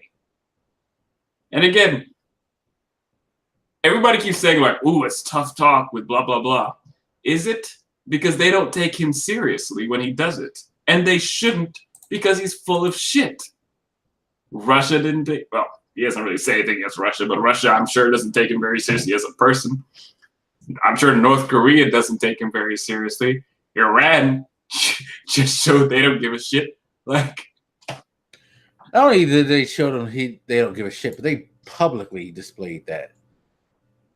Like, at least North Korea has the wherewithal to just basically play with your emotions and, toy with you and not say it, Iran's just like, no, we're not even gonna like try to smooth with you. Fuck you. Middle fingers up. All why in your would face. they, right? Because he's done this enough and shown to be full of shit enough that why would you be concerned? He says dumb shit every day. And I think part of the reason to say fuck you is because he said fuck you to them first. Politically speaking, when he tried with him trying to tear up the fucking Iran deal. Sure. So like, yeah, they have no reason to come to the table with any type of harmonious or with the hat in hand, reason with him. Because he clearly has just like pulled the chair from under them. So I asked you the other day, but I asked you again, like, where's the replacement for the Iran deal? Black. Where is it? Wasn't the point of throwing that shit in the garbage that we were going to get a better one? Where is it, Black? That's always his thing. We did a bad deal, we need a better one. Be it NATO, be it the Iran deal, be it ACA. Everything is, we're getting shafted, we need to make a better deal. And he never makes a better deal. Either he does nothing, he pulls out and does nothing, or he tries to strong arm and do like bully tactics like the tariffs and has it blow up in his face. It's easy to win a trade war, which I know a lot of people would not say we're in a trade war. Whatever.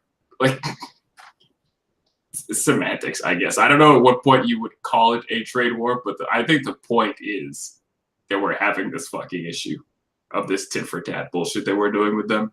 Maybe and not just China. Not in a trade war, quote unquote, because I don't think we've actually pulled the trigger on any of our policies yet. They're there, but I don't know how there they are. Whereas China clearly sees us as a trade war. And it's like, yo, we're doing this shit. Fuck you. We're not waiting for you to start. We're doing this. Come at me. Which we talked about how the tax cuts. Oh my God. We talked about how the tax cuts affect the workers. Here's another thing that affects workers. Trade wars. The workers that he's supposed to be caring about. The reason I laughed when I said trade cuts is because I was remembering that speech he gave where he was like, I had this big idea. We're going to call them tax cuts. Cuts, not reform. What does reform even mean? Tax cuts. Like he started bragging like he was this brilliant advertising genius. We never thought about it before in life. Cutting taxes. Like, yeah, okay. All right. This is the president. And I'm laughing, but this is why you see Iran reacting like that, because it's laughable. Like he's an idiot, and you can't take it seriously. Yeah, every major move he's made has put him in a position of vulnerability, put this country in a position of vulnerability. So yeah, when he says something, when he barks, it's like listening to a fucking chihuahua. You think it's cute that little ankle biter is trying to like hulk up and bark at all of us German shepherds and pit bulls and fucking go to retreat or whatever larger variety of dog. Like, oh, isn't that adorable? He's just barking. Like, you're fucking like poodle. Nobody takes poodle seriously. Nobody's scared of a fucking poodle. I think the term you were looking for was bitch, but anyway. I mean, yeah, that too. But I mean, yeah. So you saw the article I just sent you, right? No, I didn't notice it pop up. Let's see. So if you don't know, Michael Cohen has admitted that he has 12 tapes, recordings of him and Trump having conversations, in particular, conversations about payoffs to a Playboy model. Well, one of those tapes were released on CNN tonight on Cuomo's show. Oh shit! So, really? Yeah, you can listen to it, where he's clearly discussing things like setting up a company to facilitate the payment and him making a suggestion, maybe we should pay in cash. Did you hear Trump's Cohen, voice on that? Yeah. And Cohen telling him, no, that's not a good idea. Of course, Rudy Giuliani's reply is, well, no payments were made from Trump. Trump, no payments were made from the guy who didn't know who this fucking woman was, denied this thing ever happened. Like, this is a frustrating thing with how much he lies, is that sometimes we forget what the original lies were. He denied that this issue ever existed. And now he's on tape, obviously knowing about it. And now they have to change the lie. Yeah.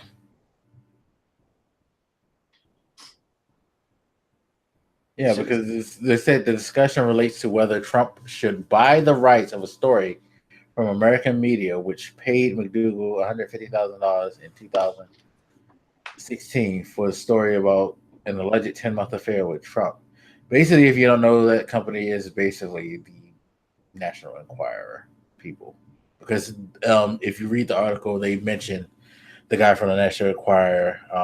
Because what Cohen actually says on the tape is, I need to open up a company for the transfer of all of that info regarding our friend David Pecker being the guy from American Media who publishes National Enquirer.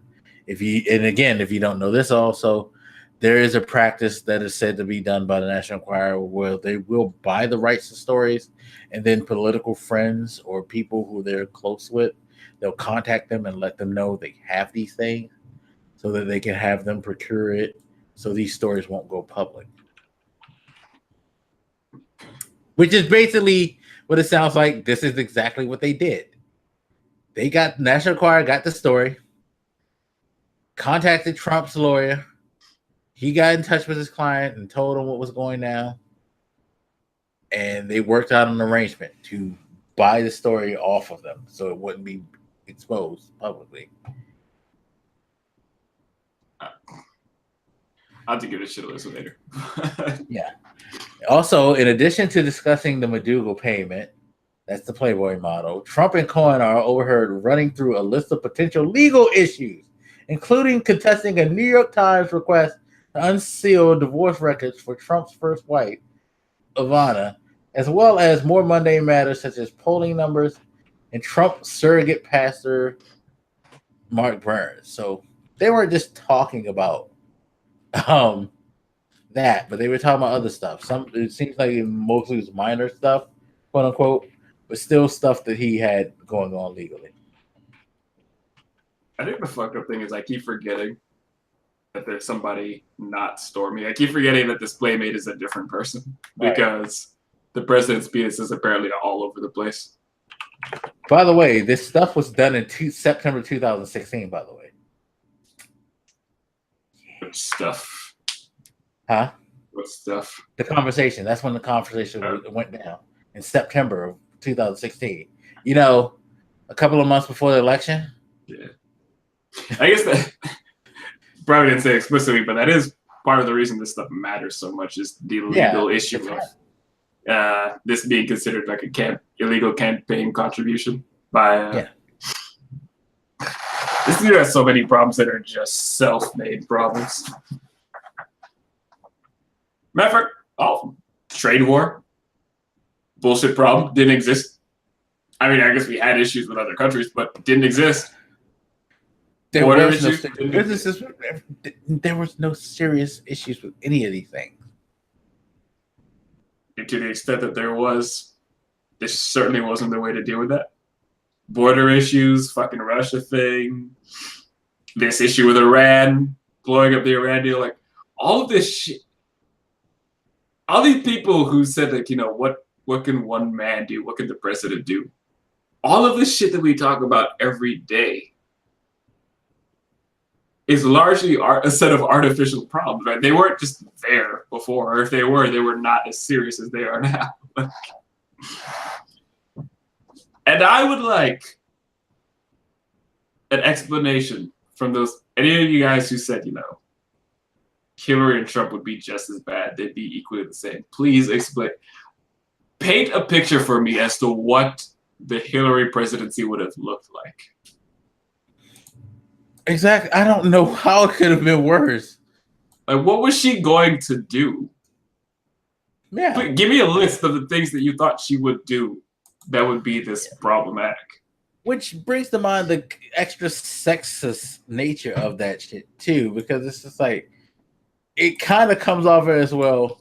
Could be worse. A woman could be in charge type thing, because no one has any real valid reason as to what is the worst factor if Hillary was in charge, with possibly the exception of some misogynistic reason. So I will grant that before the election, maybe it was just hard to imagine how damaging a Trump presidency can be, because I've admitted it before. I thought it was going to be bad, but I still find myself. You know what? I think part of it is, we were just talking about like all the things the president can do that we didn't know about. I think it might be partially because I didn't think of that, because in my mind I was like, it can be real bad, but they can rein him in. And I've been somewhat surprised by how ineffective they've been, partially because some of them just don't want to, because the Republican Party want to back him. But I think part of it is also is that you're a much more optimistic person. Youth has that advantage because you haven't seen enough shit to like build. Like, you could be cynical, but your cynicism isn't steeped in decades of fucking like bullshit. It sounds weird to say it because people always like, oh my god, you're bringing the old man thing in. But there's a lot of truth to that, being older and quote unquote not wiser, but not wiser. I don't know what the fuck I'm doing sometimes. There's a lot of truth to that. It's like when you see a lot of shit, certain things affect you differently. Like, I fucking said this is it. People were sitting up there like, well, it's not going to be so bad, Michael, when he won. I was like, no, we're fucked. And people were just like, you're just overreacting. Let's just get through this 4 years. I'm like, no, we're fucked. And yeah, I admit that's overreacting. But sadly, he's kind of leaning more to my overreaction than to your feelings. And I hate that. Because I would rather he lean more towards your feeling where you didn't think he would be that bad. Because that would have, I would have been happy with a couple of mistakes along the way. But it's like a fucking running Shakespearean tragedy right now. Like, where everybody dies in the end. Romeo and Juliet don't find love in this story, people. I think that's the depressing part, is that like my expectation, like a lot of people's expectations were it's not going to be that bad. My expectation was it's going to be pretty friggin' bad. And yet he's shattered even that expectation. I guess, I don't know what that expectation was rooted in. I guess maybe I had more confidence than I should have in the rest of the governmental apparatus to be able to because I was like, this guy's a fucking psycho, but it's a whole government, right? Like, they can just I don't know what I thought they would do. I guess I didn't think hard enough about it. I was like, I guess that's why I say this talk about what the president can and cannot do is shocking to me, because I was like, hell, the revoking of those clearances, they can't really do anything about it unless they want to pass a law that I know of. I haven't heard anything that's president just has some unilateral powers that they just have. And you have this president who's not even talking to advisors anymore. It's so I had some pretty dreadful expectations, and he's going even further than I would have thought, because people were claiming that I was overreacting at the time. And it sounds like I probably wasn't reacting as strongly as you were. But even then, I was being, people were saying I was overreacting. Like, bro, it's sad that the reality is worse than the overreaction. Yeah, it's fucking. I think because we're still in the middle of it happening, it might not be apparent just how damaging this stuff is But long it's term. getting more. Because I just saw another article in CNN. Whirlpool loved Trump's tariffs until now. Like all these companies who backed Trump and thought that he was going to do what's best for their business are suddenly realizing, no, he's fucking my business. This is how bad it is. Like everybody's like, even the people who were on board with him are like slowly like awakening to this. Like, yo, this guy's a nightmare. This is not good. I would love to talk because there have been people that I don't think we acknowledge them enough. But there are people out there, and I've seen them, who say, I supported Trump and now I don't. And I would love to just talk to them and see what it feels like to make that change. Granted, I appreciate them for, I guess, being open enough to change because a lot of the countries are willing to do that. But for example, the Russia thing, I saw, people saying after the Russia thing, that was it. And I was like, really? Not after the Charlottesville or the fucking like border after thing and other things, right? Like every fucking day since he started, none of it was good enough. I mean, granted, watching him blow Putin is a pretty shocking image, but still, during his inauguration when he said it wasn't fucking raining, that the sun was out and it was raining, he lied to you about the weather. That is still my favorite lie. Is when he told you it wasn't. That has to be when they said it wasn't raining during the inauguration. Like, not exactly. If you guys don't remember, go back. I'm not exaggerating. This man said it wasn't raining. Yeah. Yo, this Whirlpool this Whirlpool article is sad though. What's that? I mean, because you know who Whirlpool is, the company, right? Yep. Yeah. I think they made washing dryers. They've had to raise prices since these tariffs have went up. In the month of June alone, the price of washing machines were up 20%. Up close to 20% from the prior year. Now, he just put these tariffs this year. And already 20% increase. Well, that's fucking sad. Whirlpool sales in the United States fell 2.2% last quarter due to very slow market demand. In Europe, the Middle East, and Africa, the company's second largest market, sales tumbled 12%. Again, it's not just affecting people here; it's affecting them fucking worldwide. Their stock has tanked 14% on Tuesday. He's fucking killing business. I think the way the market reacts to this, American businesses. I think the way the market reacts to this is interesting because sometimes they'll you'll see some news, hit the world, and then the market just doesn't really react because I don't know if they just have gotten used to the fact that he's full of shit and they don't necessarily need to worry about everything he says, but sometimes you have shit like that. Like this thing is mind blowing. The costs have raised for Whirlpool by $350 million.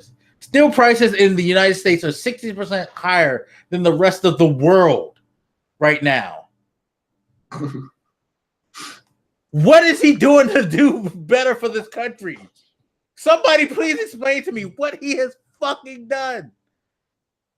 I mean, somebody's making that money.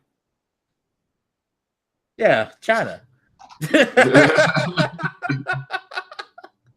Make China great again? Yeah, exactly. Holy shit. Oh my god. This is fucking ridiculous. Oh man. Oh, this guy just breaks my soul every day. I tell you. Holy shit. I can't even remember what was the other thing I said I want to talk about. I'm done. I'm depressed.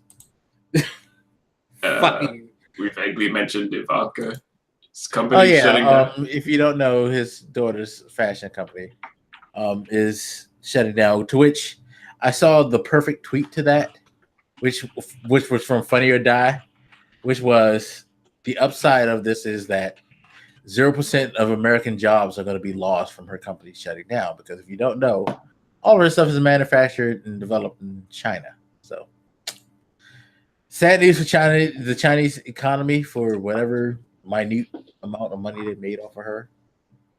They're going to lose that. Which, by the way, while we're talking about this shit, one of the justifications for trying to remove those guys in security clearance was that they were monetizing their positions. Who else do we know that does that type of shit? His fucking family, right? So, like... Well, the funny thing is that if you don't know, Trump is trying to remove security clearances for some of his rivals, including James Comey and Micheal, two former FBI and Justice Department employees that he had issues with. That statement right there is dumb, saying that they were trying to monetize their positions. Yeah, they were. They were getting paid to do their job. So if that's your reasoning as to why they shouldn't get their clearance, good fucking luck. Because what other monetizing have they done with their security clearance? I guess the argument is that they're showing up on the news all the time and getting paid for that, and it has nothing to do with the security clearance. And they're legally bound not to divulge certain things. So not like the stuff that they've been cleared with, they've been talking about. No, it's still a stupid argument, but that is the one they're making. Which... Yeah, it's the worst argument. Good. Who helps him come up with these ideas? Nobody helps him. Like he doesn't he's listen. Better off just taking it and not saying shit. Because the explanation is asinine. That's the dumbest explanation I've ever heard in my life. So when you show up, when your daughter shows up on CNN, or when one of your supporters show up, like Steve Bannon shows up on Fox News, and he's getting paid. Steve Bannon has security clearance, y'all. Why aren't you taking away his security clearance? He's monetizing his position. Get the fuck out of here. Your excuses make no fucking sense at all. This guy is stupid. And you know who he's reminding me of, right? And this is why I get mad. I think this is why I stay mad in my personal life. I'm typing it to you. That is what he is. And that is why I stay so fucking pissed at him. And why I'm so pissed in other parts of my life. I can't abide by that type of ignorance. I really can't. That type of ignorance really hurts my soul. It seriously does. It does. It's hurting. It hurts me physically. Man, I can't wait to see what 2020 is going to look like. Jesus. Oh, my God. Please, Democratic Party or Independent, somebody put up a candidate that can burst through the layers of shit and manure that's laying all around this political state that we're in. No, I mean, like, are we going to have a government by 2020? Oh, shit. Not. I'm in this sense, I'm still the one with hope. Because you don't even have us having a fucking standing government. It's anarchy. Okay. Shit. But is that unreasonable? Like, look at where we are right now. It's not. That's the problem. It should not be that should not be a reasonable argument. It never should be a reasonable argument when talking about American politics and the state of this country. Never. People fought wars, fucking bled like to the bone, fought, argued, scrapped to get to a point where we would never think that we would be like here. And here we are. It's dumb. It's dumb. I'm turning my camera off for a second. I can still hear you because I need to go get some alcohol. Seriously. Go ahead and speak. I mean, I don't know why Black put me on the spot to speak when he's going to go and get drunk and shit. But maybe it's a little hyperbolic to say we won't have a government. But the point I was about to make is that look at all the things we talk about in relation to government today. And I don't think it's even been, it hasn't even been 2 years into this presidency. We're not even halfway. And we're talking about all this crazy stuff. We're talking about the this border issue, this issue with Iran, with China, with our NATO allies, with Russia, with the economy as far as these tax cuts and all this other stuff goes, with the environment, the way the EPA has been fucked in the ass, not just by Scott Pruitt, by these guys in general. I mean, we're not even halfway, and we have a laundry list of issues we're dealing with right now. It is alarming to think about where we're going to be. Like, in the amount of time it took us to get here, where are we going to be in twice that time? Where are we going to be when we get to the other half of this? Yeah, like there's always been a sort of slow bleeding in some cases with this country where it's been kind of falling by the wayside when we get certain administrations in. Like Bush administration probably would be a good example we would use. Like, while the world didn't turn upside down, there were some issues and policies with that administration, but it was never this rapid. Like, I've never, at least in my lifetime, I've never seen a breakdown like this. Yeah. But Hillary would have caused the same thing. Which is the weakest argument in the world. By the way, I have cheap bourbon someone gave me. Not the best, but it's something. So I drink this in honor of the United States. Rest in peace, democracy, because you're slowly fading. You have a terminal disease called Donald Trump. And at this point, we don't know if it's operable or not. It doesn't seem like it's operable. So, I want to see what 2022 is like. I want to see. I mean, a lot of us are fearful that things are just not going to get back to normal. And I'm just like, maybe, I mean, let's okay, everybody in the world, let's just pretend it didn't happen. Can we agree to that? That's fair. That's fair, right? That's okay. Let's just agree it didn't happen. Give us a mulligan. I would love to have a fucking like Wizard of Oz scenario where we just all wake up and it's like, yo, I had the weirdest dream. You were there, and you were there, and they were there. And we saw this like big evil thing, and it was doing all these horrible things, but now I'm back home. Come 2020, we will be electing the 45th president because we haven't had one yet. Yeah. It's forgive all our transgressions, world.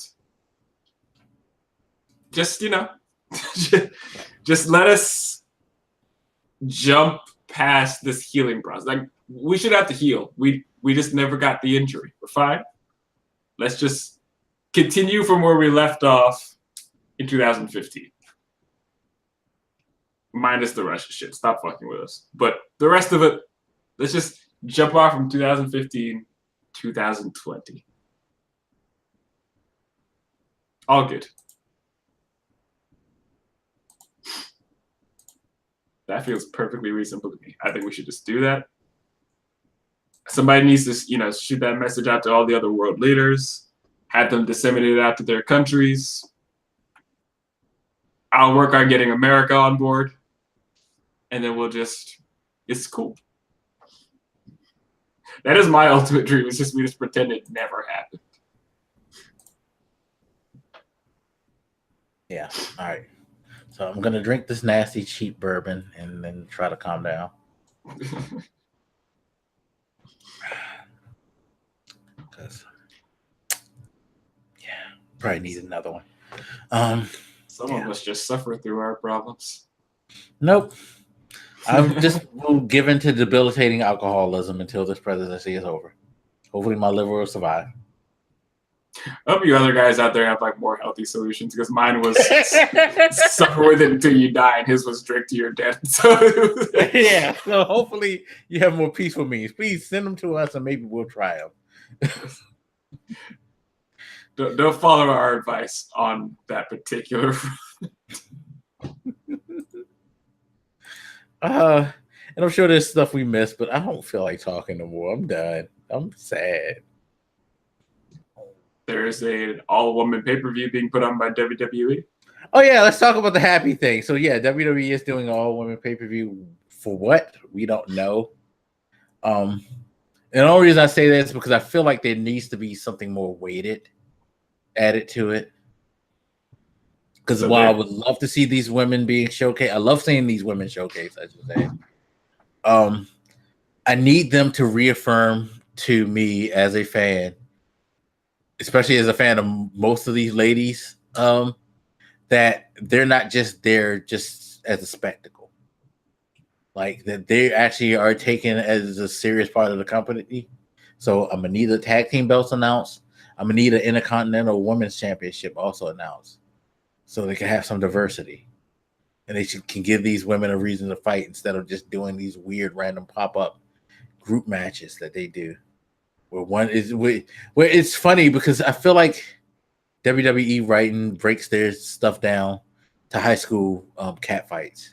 Because it's always, girl, you heard what she said. I know who she thinks she is. Let's go address this. I know.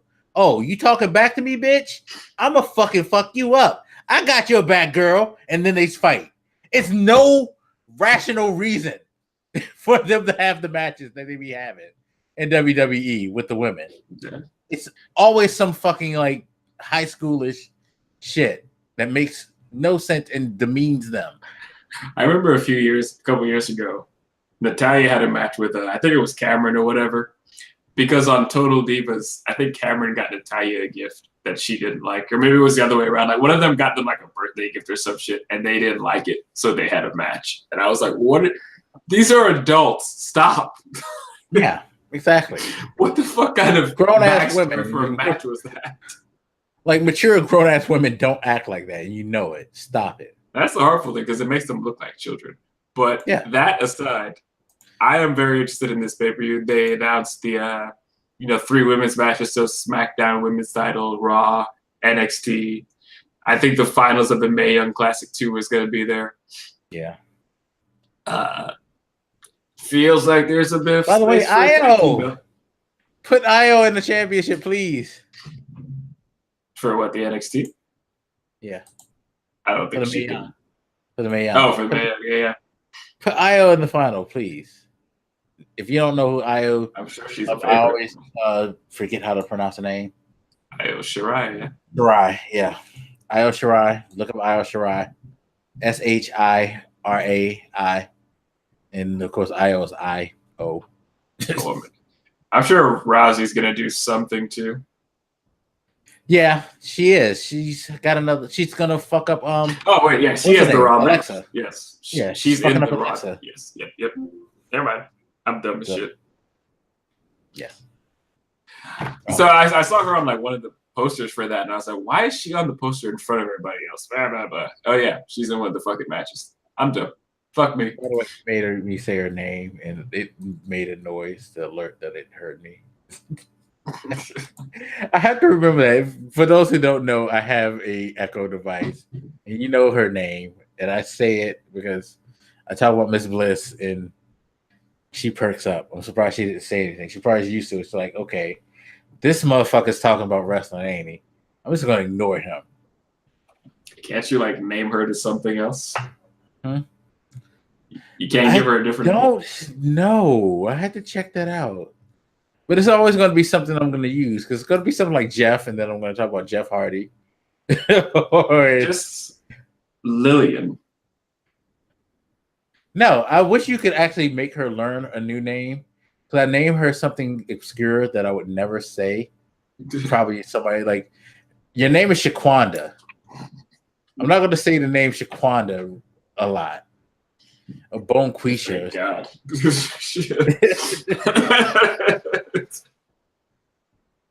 I'm sorry to all the listeners named Shaquanda.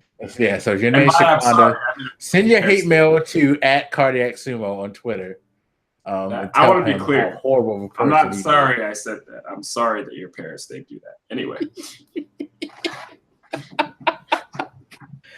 I mean, You know, we're gonna have like it's better than Lamangela. 12 years. We're gonna have a president named Sharon, and they're gonna pull this shit up and fire me from my job because I just didn't have the name foresight. that I just said too, because that is actually a real name that I've heard. So I heard Marquisha one time.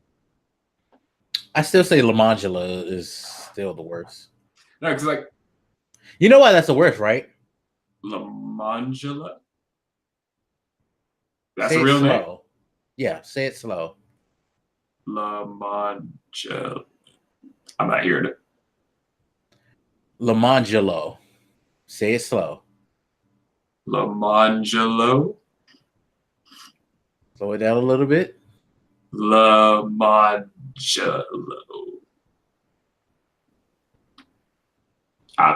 Maybe if I saw Get it, don't you? Okay, I'll write it for you. That'll make it better.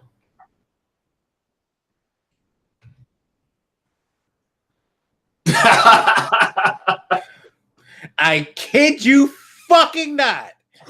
Somebody named their child that.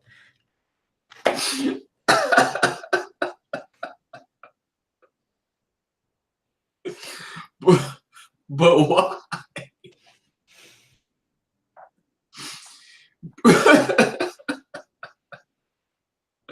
Okay, I give it to you. It's worse than Marquisha. Yes. So Fonda is a beautiful name. Okay. Yo, parents are They're cruel. They're fucking cruel to their children. There needs to be some way to consider some of these names child abuse. Remove that child from the home. It should be. It should be against the law to like give certain names. You should give social services the right to rebuke names when you come to like file for the birth certificate. Like, no, I'm not having it. We're not doing this. I feel like when MJ named that kid Blanket, we should have enacted the law right then. Yep, exactly. It's like y'all gone too far. Gone too fucking far. You do not have an absolute right to name your kids. It's a boy, right? Yeah. So now you see this dude, hey, Blanket. You soft, bro. Like, you can't even find like a fucking soft. Shut up. You can't even find a decent nickname. I guess you could call him Kit. I don't know. Fuck. That's. But yeah, this country, I love it. But I would just say the reason. I can just imagine, by the way, that name that I just sent you. I just imagine somebody like, it's French. It's French. I mean, I will say that the pronunciation caught me off guard. Yeah, that's why I say I think he's not catching it because of the way it's said. Because it really does sound like some like made up elegant bullshit. Oh, it does not sound elegant at all. It does not sound elegant. But, you know, I hate to talk about my people like this, but you know how we are. We tend to have a penchant of trying Black to people, these names are like... dumb as shit. All right, they're not cute. I was Stop. trying to be nice about it. But Oh my god, he just went all in. But for the community, stop. Yeah, what do you try to like add a like little pizzazz, a panache for the good of the black community? This is black on black violence. That's what I'm considering some of these fucking names. This shit is ridiculous. Like, why do you feel this compulsion to do this? It's just not nice. It's not okay. Oh my god. I'm sure that's gonna get pulled up. Like, by the way, side note, Kerry Washington is beautiful as shit. Who? Kerry Washington. I imagine you said who. You should slap yourself for that. I mean, Have you ever heard of the show? Shit, no. I guess I should slap myself. I'm gonna slap myself because I got friends who make me slap myself. Scandal. no. You've never heard of the show Scandal? No. Oh my god, sir! This is why you don't have a woman. If you would realize that most women in this country watch that show. God damn it. You don't know who Kerry Washington is? Holy shit. I also don't know that show. I mean, she is a handsome woman, sure. I'm mad you said she's a handsome woman. That's a compliment. What you mean? That's how we said it in the good old days. No, when you say that a woman is handsome, let's be honest, people do that because they can't say that they are pretty. They find that you like lowest common denominator. You've looked her up, okay? Kerry Washington. Yeah. The Scandal is the fucking show, political like thriller show. It comes on ABC. Good. I don't know who I work with sometimes. I swear. I'm too busy listening to audio. I'm sorry. Ashamed of yourself. Even I don't watch the show, and I know. Come on, man. I've never. You shouldn't outdo my old ass. You should be in the know more than me. And this is popular amongst like all. I'm supposed to be still talking about the NES and fucking like Saved by the Bell. And this show is popular amongst like all women's in the world. Oh yeah, the majority of women. At least the majority of women I know, because they call themselves gladiators. Don't ask me why. I guess it's a theme in the show. It's something that she calls herself. Maybe I don't know. Again, sorry, ladies, if I offend you with that, but I don't watch. So you didn't even watch this amazing ass show that you just stopped? No, I just know that Kerry Washington's fine ass is on there. And the only reason I brought her up because she plays Django's wife. She's fine as fucking here too. I mean, yeah, but like, she gave a shit about the show. Yeah, fuck that show. I've never watched an episode in the 6, 7. I don't even know how many years it was on TV before it went off. Fuck that. It's Kerry Washington. She's fine as shit. I don't need to watch the show. Just show me a still picture like I'm looking at now of her. And then I can look on my TV and see her in fucking Django. If I would need to see her move. Shout out to Dick Miz. He's the best. By the way, did you know Miz was in the sporting events this past week? Doing what? So there was the baseball all-star game. And the Miz was a part of the celebrity softball game. Every year they have a celebrity softball game before the game. And he was a participant. And he actually called his shot, as they call it. Whereas like when you point to where you're going to hit the ball, and he hit it where he said he was going to hit it and got a base hit. I think he ended up being co-MVP, from what I understood, of the game. Shit. Yeah. Vince is going to have to bury him before he tries. He was here in D.C. for the game, and he showed out. Good for Miz. Telling you, that guy, like, he's still a shit wrestler to me. He's money on the mic and a great personality. I mean, I feel like he's passable. He's better. I mean, yeah, he's passable. I will say that. He is passable now. Where he was complete shit when he first started and was getting all his titles. It's funny how WWE does that, by the way. Have you noticed that? When people are like completely the shits, they push them to the moon and put them in positions they shouldn't be. And then after like the dust settles and they kind of fall back and they let them to their own thing. And all of a sudden they just notice people start to do what most wrestlers are supposed to do, which is to develop themselves and hone their craft and to come into their own. And once they start doing that, they fucking become money. And then that's when WWE don't want to fucking give them the push that they probably should get. Like, I would not be mad if The Miz had one of the major belts because that's crazy. He would be good, but he would be good with it because he would flaunt that shit. That's crazy that we say that though. Like, yeah, I know. That is crazy. We're talking about The Miz. Yeah, but he would be one of your better main champions right now if you let him rock that shit. But he looks good with the fuck. Like because he takes the appearance seriously. So when he comes out, he's in a full suit, glistening, shiny. He looks like a When he champion. does something dickish, like the whole like condolences to the death of the tag team shit. Bruh, when he was shaking, Like shaking people, I'm sorry for your loss to the fans. Just the little things, bro. He gets it. Details. This, oh my god. He would be a great champion. This guy's the best. Fucking is out of all things. All right, we're just rapping about nonsense right now, so we're gonna close this show out. Again, we have the Askfm for me, Cardiac, Katina. Gonna try to get Euro on board. The Wise Guy GSE one is up. Links will be in the description for that. So that way, if you want to ask questions but don't want your email address or your name popping up, you can do that anonymously. Yeah, that shot took more effect than I thought it would.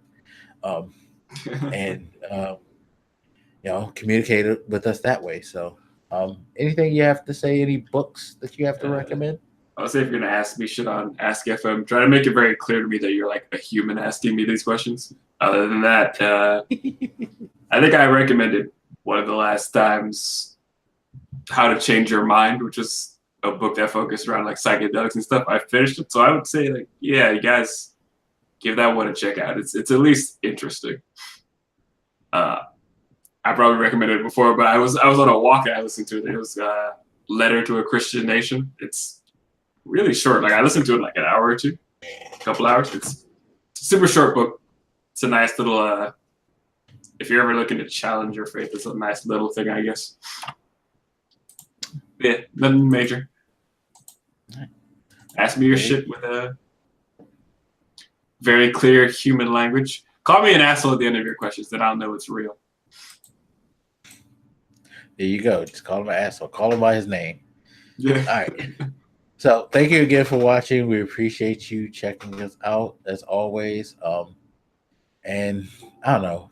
I guess, do you want to do the 2020 thing next week, baby? Put it this way. The 2020 thing will be done when there's a calm week, which means it might never be done. But in the meantime, figure out what you're going to make Black do during the 24-hour stream. Yes, remember Extra Life charity stream is going to be coming up in a couple of months. I'm going to keep plugging it. Do go to my channel and see my thank you video and stupid shucking and jiving that I did for the kids, always for the kids.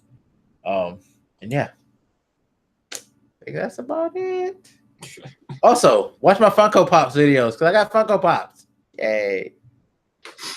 Should have had one sitting beside me. Put them on my show. All right. Yeah. Head out. All righty. And that is that. So again, thank you. Appreciate you guys for watching, listening, however you're digesting this, and we will see you next time on the Reason Reborn. Peace. Jesus.